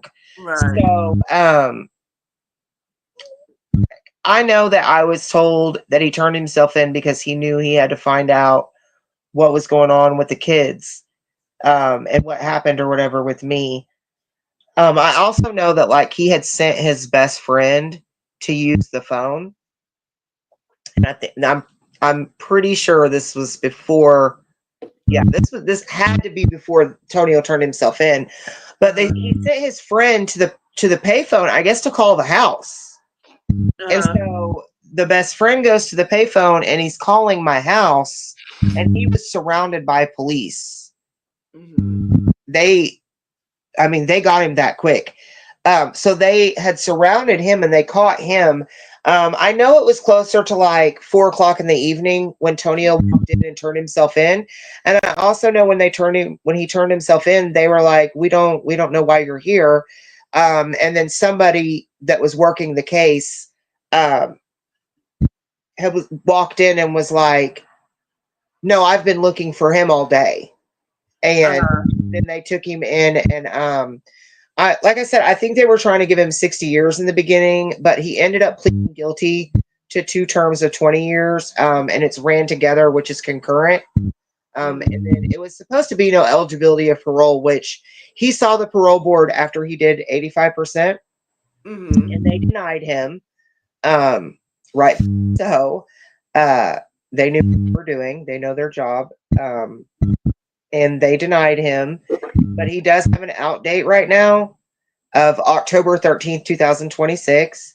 He could be released sooner due to overcrowding and the fact that he's considered an honored inmate. And how does that make you feel? Thanks for being the nurse. We've got a nurse watcher. I saw the comment come up. Love the nurses, I'm sorry I wasn't the greatest patient. Mhm. So, Tracy, we had so many malfunctions happen, but we did get started, well, as you can see, an hour and 30 minutes ago. But she actually even has a book out, and it's on Amazon. I actually have mine. It's the, you would understand from the very beginning, but I'm also going to save this and then edit it down right, so that way nobody's consumed with. But this is it's Hannah Kendrick, which is her, and her book is Heroes and Monsters. You can get an audio version or you can order it, and I do have mine. It's just in the other room. But basically, her story is based on um, 18. What year was this? 18. Well, I mean, it was 18 years ago, It was right? 18 years ago. Yeah, it was October 13th, 2007. Well, it'll be She had 18 been in a years. relationship. She had two children. One was not his. And she had known him since his name is Antonio, since they were 13. And just to kind of bring you up to date, anyway, he never gave her the impression that he would do anything extreme, but he was getting to a point where sometimes, when he would drink, he would almost turn into like something else. It was like blackouts, things, and there was some rough patches, but even he had said, like, if they were going to split, he would leave. He seemed still rational, even though he's doing some toxic things. And anyway, one night it just led to um, she actually was in the bed sleeping. She went to bed actually thinking possibly they may even be intimate that night. There was no feeling of fear or anything. And he went into the room and he dashed her with gasoline and caught her on fire. She is burned over 64% of her body. Um, and she luckily survived. I do have pictures. If I'll warn you, I'll just add to the stage. This is her arm. She's a nurse, so I figured like she probably can handle stuff like this. But yeah, this is actually her arm. This really shows how in depth the burns were. Let's see how I do that. And It's then kind of funny this one because here is a little rougher. This is her face, though. This shows you her face. So that is when they brought her in that night. So that just tells you this was very extreme. So that and so of course we took a longer time to go through things and talk about her growing up and what like red flags and just different things talking about to spread awareness on domestic abuse and things like that. And her book, Heroes to Monsters, it talks about they're basically the same person. Heroes and monsters, sorry. She had her first encounter when she was, how do you say, 4? Was it 4? say that again. Your first encounter with your first hero and monster? Oh, it's my earliest memories with my father when I'm around 3 and 4. 3 and 4. So So her yeah, father would be her first hero. Heroes and monsters. So it's like the same person. They appear to be one way. So, and then another. So, well, and I've been my own hero and I've been my own monster at right. times too. So I just basically heroes and monsters. You take a lot of accountability though, and I've listened and heard you as you spoke, and you take accountability. So when you feel like, oh, I'm in a dark place, or I'm, like I do hear that you really, in a lot of ways, have healed. Far as like you do accept responsibility and accountability. Is the monsters getting out soon? Got 20 years, something years, not Yeah. enough time. He has a we were release looking date. at first. So we were kind of talking about that, Tracy. So he's getting out when? He has an out date of October 13th, 2026, but he can be released sooner due to overcrowding and the fact that he's considered an honored inmate. Yeah. He's never had any violations since he didn't have any violations for the 3 years he spent in Greene County Jail, which is the jail here in Springfield, Missouri. And he didn't have he went to a level 5 prison, which is like maximum security. I don't know how many years he was in Charleston, but he was in Charleston for several years. And then because he is considered an honored inmate and had perfect, behavior, I guess you would say, they let him go to a level 2 prison so that he could get his college degree. Mm-hmm. And he has graduated college. To hear him, he says that he thinks he's a catch. He also will not speak on his crime. He told me that he would decline to do any interview. So if anyone reached out to him, he would not speak on this matter. And I asked him 3 times, 3 different ways to make sure I heard him very much clear on what he was stating, because I was talking to him during the time period when I was writing my book. He did nothing but encourage me to write my book and share my story. But the truth came out when he went to the parole board. And I'm so grateful for them knowing what their job is, and knowing way more than me, because they really saw through him. They had asked him in the parole board meeting about me, and he replied, "I have kids with her. You have kids with 2 other women. You do not try to call them every night. You do not stay on the phone with them for hours. You are not so invested in their life." Because when COVID happened, he was losing his mind because it's a respiratory, issue with me having COPD. He was on our kids left and right. Don't leave the house. Don't go anywhere. You cannot make your mom sick. If your mom gets this, she's not going to make it. And he's telling me in 2020 that he knows that if I die of COVID, it's his fault. He knows that what he did damaged my respiratory so bad that this is the type of disease that would take me out. And then he was taking responsibility for it. So I really thought that he took responsibility for what he did, but he has made it very clear that he does not take that responsibility.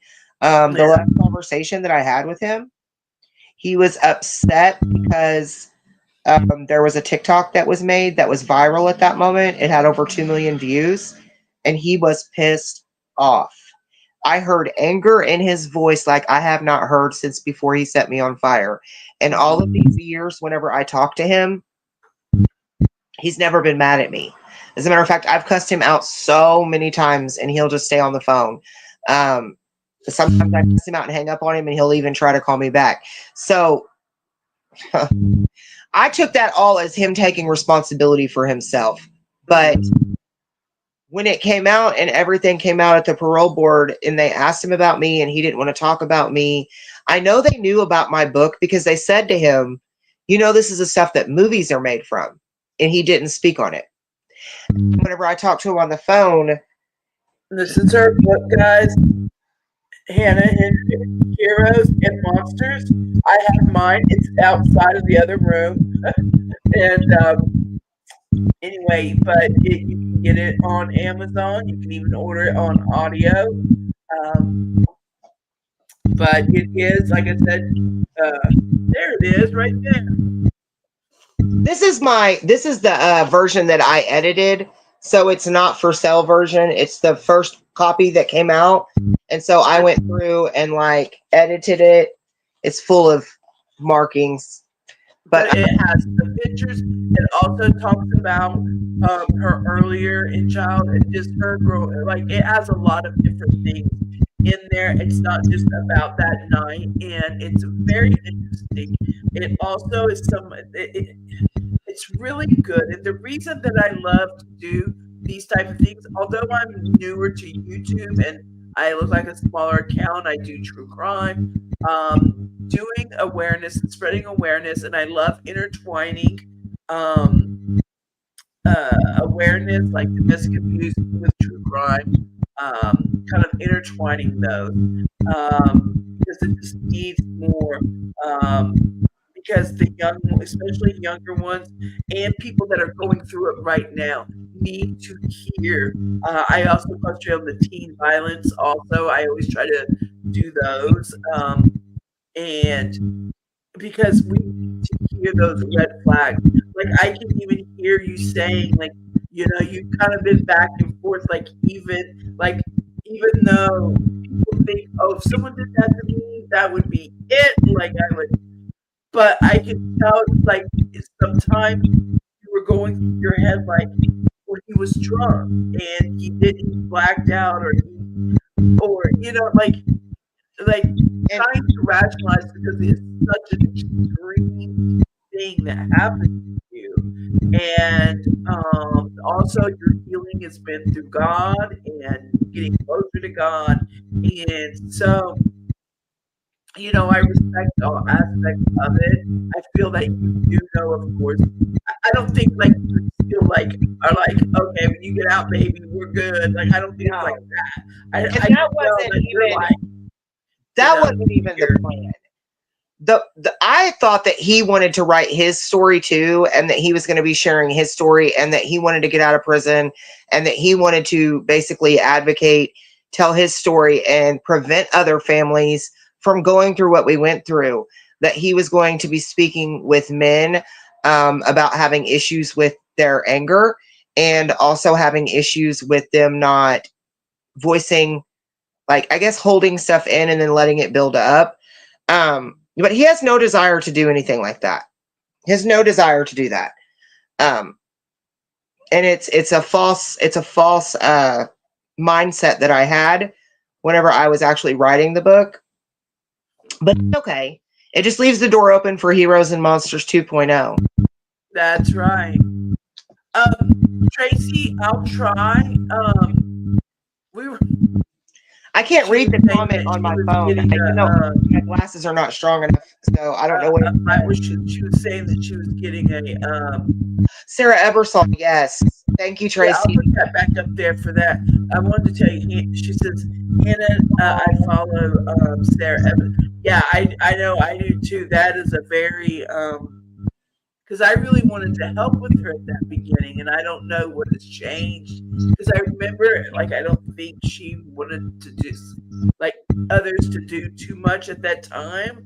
So I don't know what's changed, or Well, because I I do wanted to whatever I want reshare on her my story. platform. Everything I find on my platform is my opinion, and it is what I find on Google. So, Okay. I nobody has taken me to court, Right. I'm and gonna if they try to. do, I don't know what they think they're going to get. I literally just had to fight for my disability, so I'm not that worried. I don't. You can't get anything from me, and again, my opinion, it's alleged, whatever. But it is what it is. I'm never going to stop spreading awareness and trying to find justice for Sarah and for her daughter. Period. And I appreciate you, Tracy. Thank you so much. Tracy, I hope that that helps a little bit. I don't think we had we had motorcycles and stuff going through hers, but I hope that helps. We actually got a late start tonight, and so I will wrap it up. She's got her food next to her; it's probably cold. Oh, And it's you just fine. started eating, honey. You know, yeah, it started off, and actually, like I said, I've done this many years, but I was on another platform, so this is the first night that I've actually used this software, and like I wasn't just on here goofing around. If you look at my other lives, I'm just talking, and it's not a serious show, and it's just so I don't do tonight. So anything. this Lisa, I repair don't do woman, Amy, she's just amazing too. She actually came up and helped. We don't know what happened, but anyway, we got a late start. We were almost about an hour, and I'm just Lisa, so I don't glad do the ones that were anything. in here knew who I was because I don't do everybody else anything was without technical issues. Technical issues just follow me. It's fine. yeah. No, and I started at 4, like I already had everything done, the scripted. But the good thing about this, guys, is it will go into video. The first 45 minutes won't be on here because I didn't hit live until basically when she pulled us up and did the screen thing that she had put up, like we put up right before we came on. So that's where I think the video will start at. Um, and then it will end, how it is. So probably tomorrow, like it'll just be normal tonight. And then tomorrow I'll probably go in and just kind of tweak out some of the stuff people don't want to hear. But they can always, by the way, like move it themselves or whatever. I don't even know. Has there been any commercials or ads through this? Because I I don't mean, even. on my TV, yeah, I see ads come on, but because yeah, I don't pay Oh, for so the people here, there's ads while we've been talking. not while me and you are talking, but I'll see, like, I've got it on my TV. So if y'all see my eyes look up, it's because I'm looking at the TV. That's where I can read the comments at. I can't read them, like, I'm on my phone right now doing this, Oh, but gotcha. they're too tiny on my Okay. phone. But I've seen, like, commercials come on and off. I skipped my ads or whatever, but I gotcha. Okay. bear with me, y'all. That's okay. That's because I'm not even sure of that. Uh, so is there anything? Um, so let's just kind of finish off with this. So we know he's getting out, and one, I'm going to put your TikTok. It is Hannah Kendrick on TikTok. You can I'm Hannah find Kendrick her. 205, and lowercase Hannah Kendrick 205 on TikTok. And I'm Hannah Kendrick on other social media platforms. So X, Instagram, Facebook. And I believe already I put in there, I've hashtagged your name. If you go in my, okay, so if you go on my TikTok, it is already like I've added you so people can click you and go right to you. Also, if you go in the description in here, I've got your name, and I think I've got, because you don't have an account here, right? No, I don't I have tried like to add, it wouldn't show up because I was going to tag you through here. But the description is talking about you, and of course, so I will do everything I can for people to find you. And also, I'll get the Amazon link and edit that in the description as well. So, I will look if there's a way I can put the Amazon book in my link. If you're fine with that, if it's okay for me technically, I think. I can put it in a link that if people like after they watch it, they can just go and order it.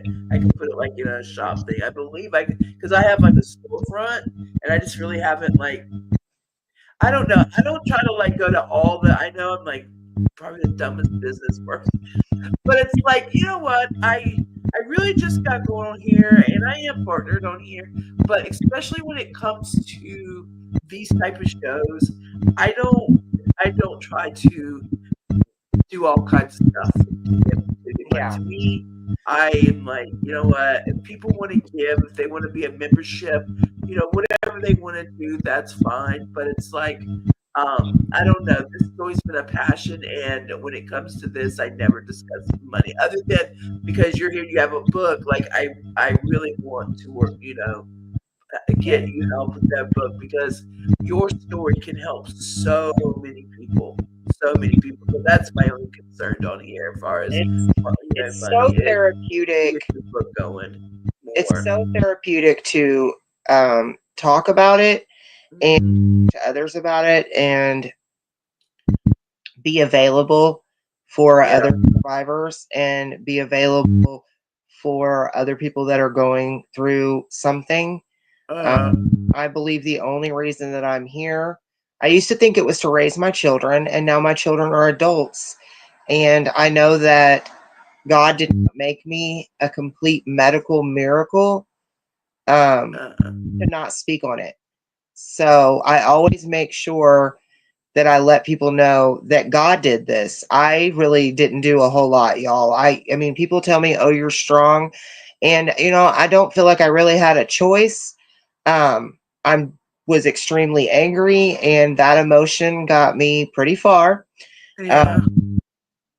But I always want to make sure that people know that like God carried me through everything, and most of the time I was kicking and screaming, and it's literally all in the book. And it's not something that's completely done. I'm still healing.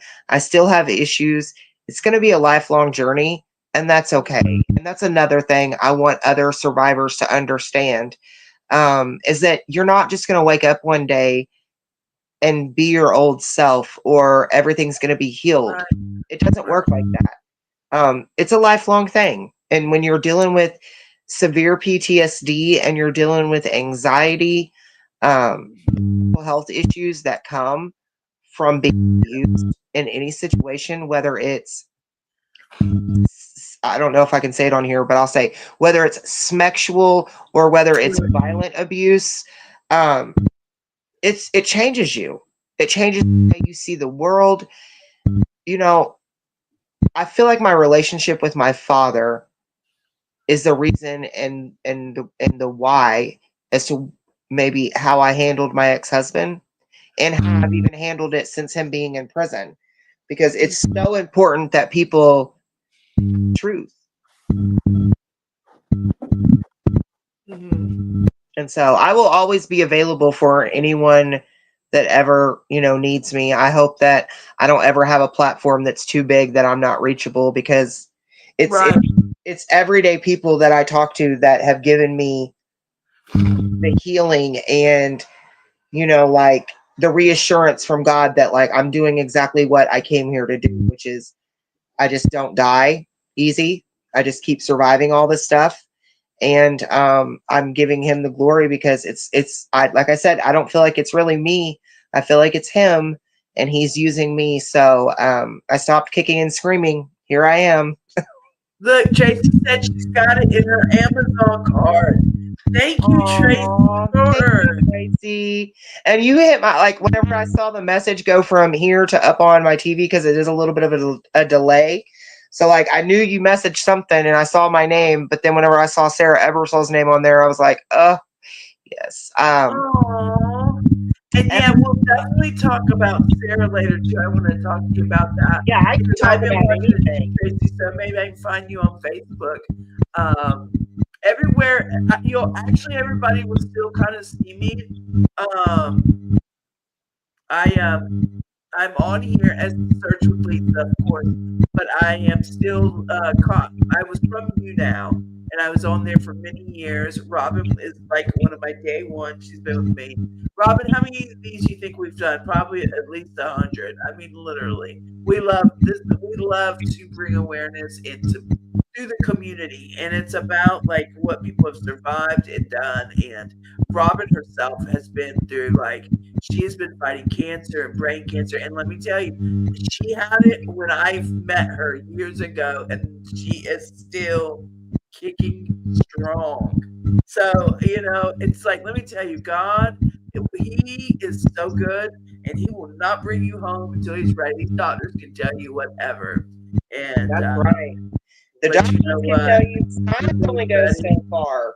It's like in the movie The Notebook, when they're asking him, they're saying something to him. He's like, science only goes so far. And then God is the final say.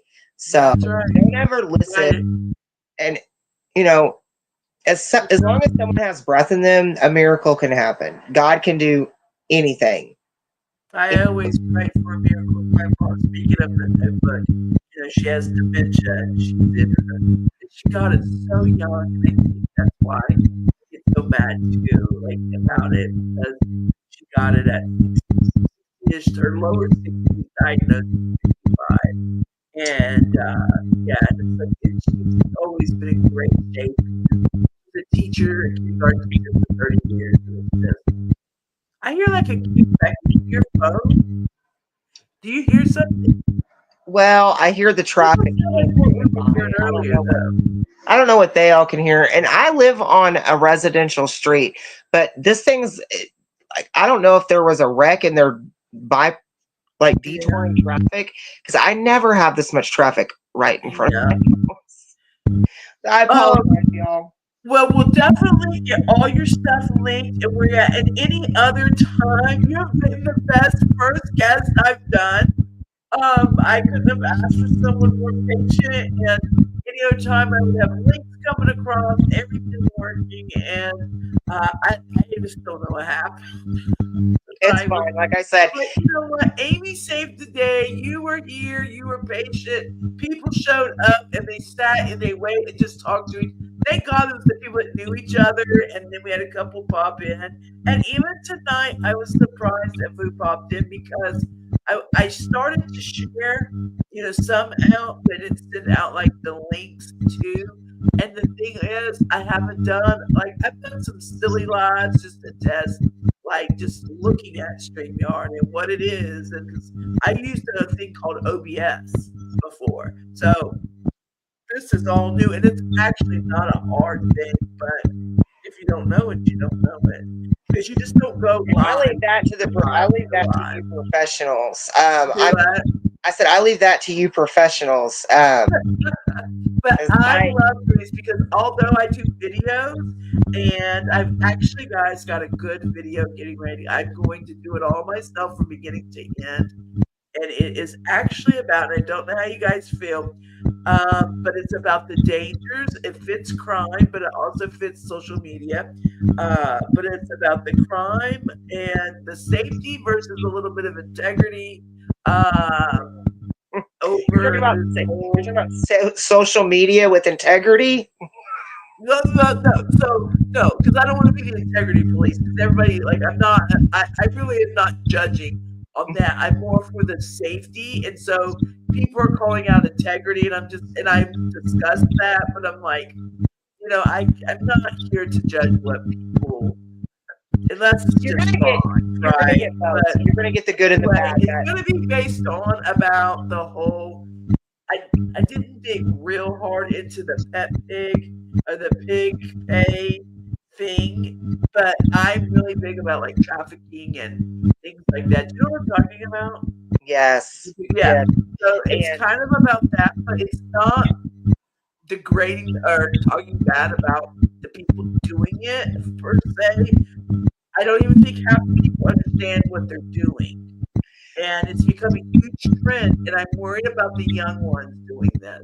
So anyway, it's a video about all that I'm working in. I'm just about done. I've got to just figure the rest of the editing out. But other than that, that's something to be looking for. Lisa, Thank I you for listening. appreciate I you haven't giving me heard a a louder lot of people voice. talking about it. I appreciate you giving me a louder voice. I really do. Thank you. And I appreciate you being patient tonight. But I'm so glad that you and also we are here for you. I know that it's coming up. Let me put this up here, Robin. Definitely. You're putting up with everything. And also I can see it says God works. That's all I can see, and I agree with that. God works in I'll mysterious wait. ways and always has your bad ones back. Yes, has one's back. Amen. But I know that him coming out, girl, anything behind the scenes. If definitely think we can help you with. And I know right now that I don't have a lot in here, but I will do what I can to help this video go viral. Help you with people look at your book so that it can help them. And I'm very interested in even talking to you about how it was so much to talk about tonight, like how you got into doing your book and how did you know what to do to write a book, because so many want to do some of these things, and I've got something that I want to do, but I don't even know where to start. So maybe you can give me some advice. When I got into treatment in 2018, I loved all of the women in recovery that I met, and I loved being in treatment, and I loved us being able to share where our lives had came from. Right. And I think I always thought I wanted to write a book, but I'm not, I didn't graduate high school. I'm not smart. I'm street smart. Me So too. I had to figure that out. It wasn't easy. And I tried for a long time to get, like, I think a co-author or someone to actually write it for me, because I'm my worst enemy. I am my own monster at times. And so I was trying to get out of, I think, actually even writing it myself. So I had someone that was helping me, and then she kind of went rogue and was writing like a Southern Gothic novel. It had nothing to do with my life. So I didn't have a choice. I just got in there. If it was going to get out, or if I was going to tell my story, it's going to have to be me. So I got me a used laptop, and I figured out how to get Google Docs, which is like an app that keeps, everything. And I just started typing. I didn't even cut my nails. I usually have really long nails. And I was telling myself, you did good. I mean, it's definitely caught my eye. Just looking, it looks very good. I mean, it's a very nice book. Well, when I got it in, it was a lot bigger than I thought. And I was like, I'm not gonna be able to read all this just with time, But from what I could kind of go, so I would try to kind of read to get a grasp of like where are and we're younger and just kind of look. But it's no, it's a nice book. Like I thought it was important. I added in the beginning, like, kind of a backstory about my mom and where she came from, and then my dad and where he came from. And then, it follows my life all up until, I think I ended it in, just after 2021. So, and then it was published in either June or July of 22. Uh-huh. So, but I have no spoilers. I'm not going to tell you. I know. You know what? That was one thing I thought I don't Say no want to say spoilers. too much that's in the book, as far as like I want, so that's why I kept saying just say what you want when I was asking about your past. I mean, also your personal stuff, but I didn't want you to like basically tell the whole book while you're on here because you gotta get it, guys. And It I take me did hours to tell you the whole book. The whole book. But I mean, you can listen to it on Audible. I can't remember how long it is on Audible. I can't remember how many how long it is. I want to say 5 hours. Maybe I'm wrong. Don't quote me on that. I don't know. I don't know how long the Audible is. I don't know. I didn't get it. Sorry, I don't know either. I really did. I had a great time with you, and you know what? I'm so proud of you doing advocacy work and doing this on your platform too, and just being out there for people to come in. Writing a book, just really, doing. I mean, girl, when a fire don't take you down, ain't nothing gonna take you down but the Lord Jesus Christ. So you have got purpose. He left you here for a purpose. And you know what? We'll cross that bridge when he gets out and you got a lot of people behind you. And for the record, do not shred me apart, anyone, because I never claimed to be a professional writer. It actually says in my bio on social media that I only claim to be a professional survivor. That's it. So somebody said something to me on social media. That's so real. Even tonight, like I try to keep it kind of, but I still ramble, or not bad ramble, but I still, I'm not a Barbara Walters. I'm not, I just I try to stay on track, but I love to talk. I mean, I could talk for hours, but I know people here want to kind of get to the point. And, that's kind of what they do. So videos are always good because they can fast forward. But anyway, we'll wrap it up. You need to eat. I need to eat. And Robin needs to go to bed to get her sleep. And Kathy, and I think Tracy's already left us. And Mike, I know Mike is listening, but Mike has cerebral palsy. I've done a heart-to-heart with him. Angel's my buddy. He's good.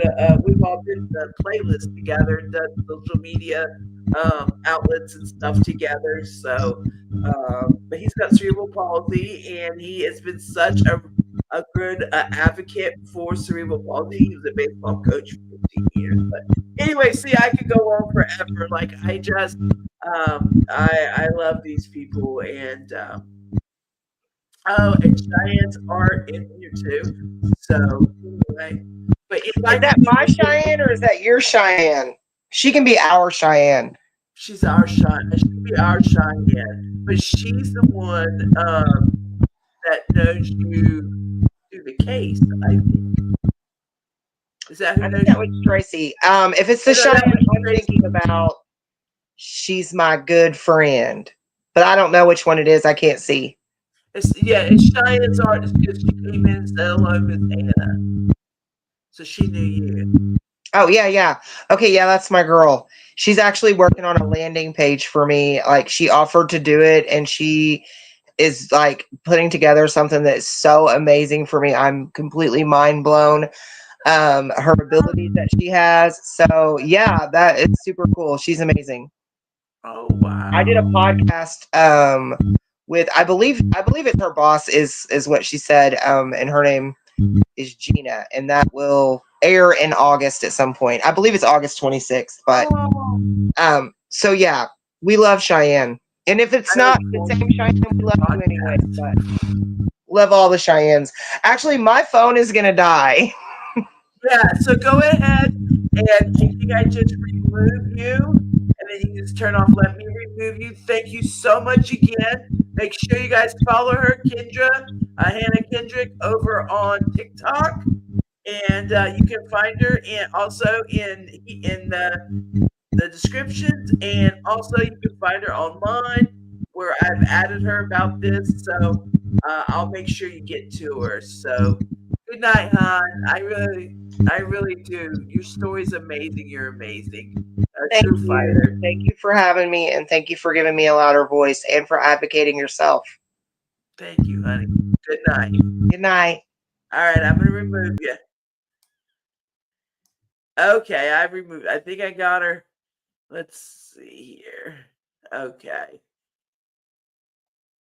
All right, so it's just me. So I hope that everybody tonight was, you know what, it was our first night, and I mean, what a story. And to think that, that happened like 18 years ago. And when they get sent, usually we tell a story like if it just happened a couple years and we're like, oh, they got 15 years.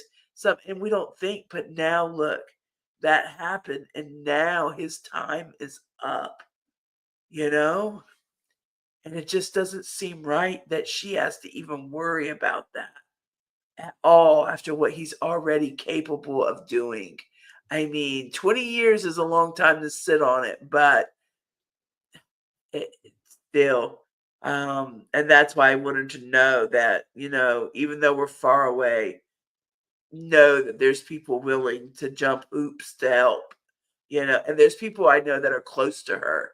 So, but yeah, Robin, I know that you were in here. There was some in and out, and I really appreciate. So, guys, this will become a regular. I used to call a show like this Heart to Heart. Um, I am definitely taking Amy up, and Amber from um, Into the Weeds podcast has also helped with a couple things. So I'm gonna do like a run through again and make sure I know everything of StreamYard, so there's no mishaps. But I will be working on the next guest to get up, and I really want to start getting into this and later getting into podcasting. People is where my energy is at, and but of course continuing videos. So I have things already, and missing people, I really am moving forward on that, and being consistent has been very hard for me just due to my family life. So anyway, I am thankful for everybody that stopped in tonight, and also you probably won't hear this at the end of the video after tonight. I'm going to try to edit it down a little bit. As much as I know, I'm not really an editor, a big editor. But thank you guys for being here. It meant everything. Get some rest, and I will see you in a day or two. All right, guys. Now we got to figure out how to get off here. So, anyway, let's try to. So I remove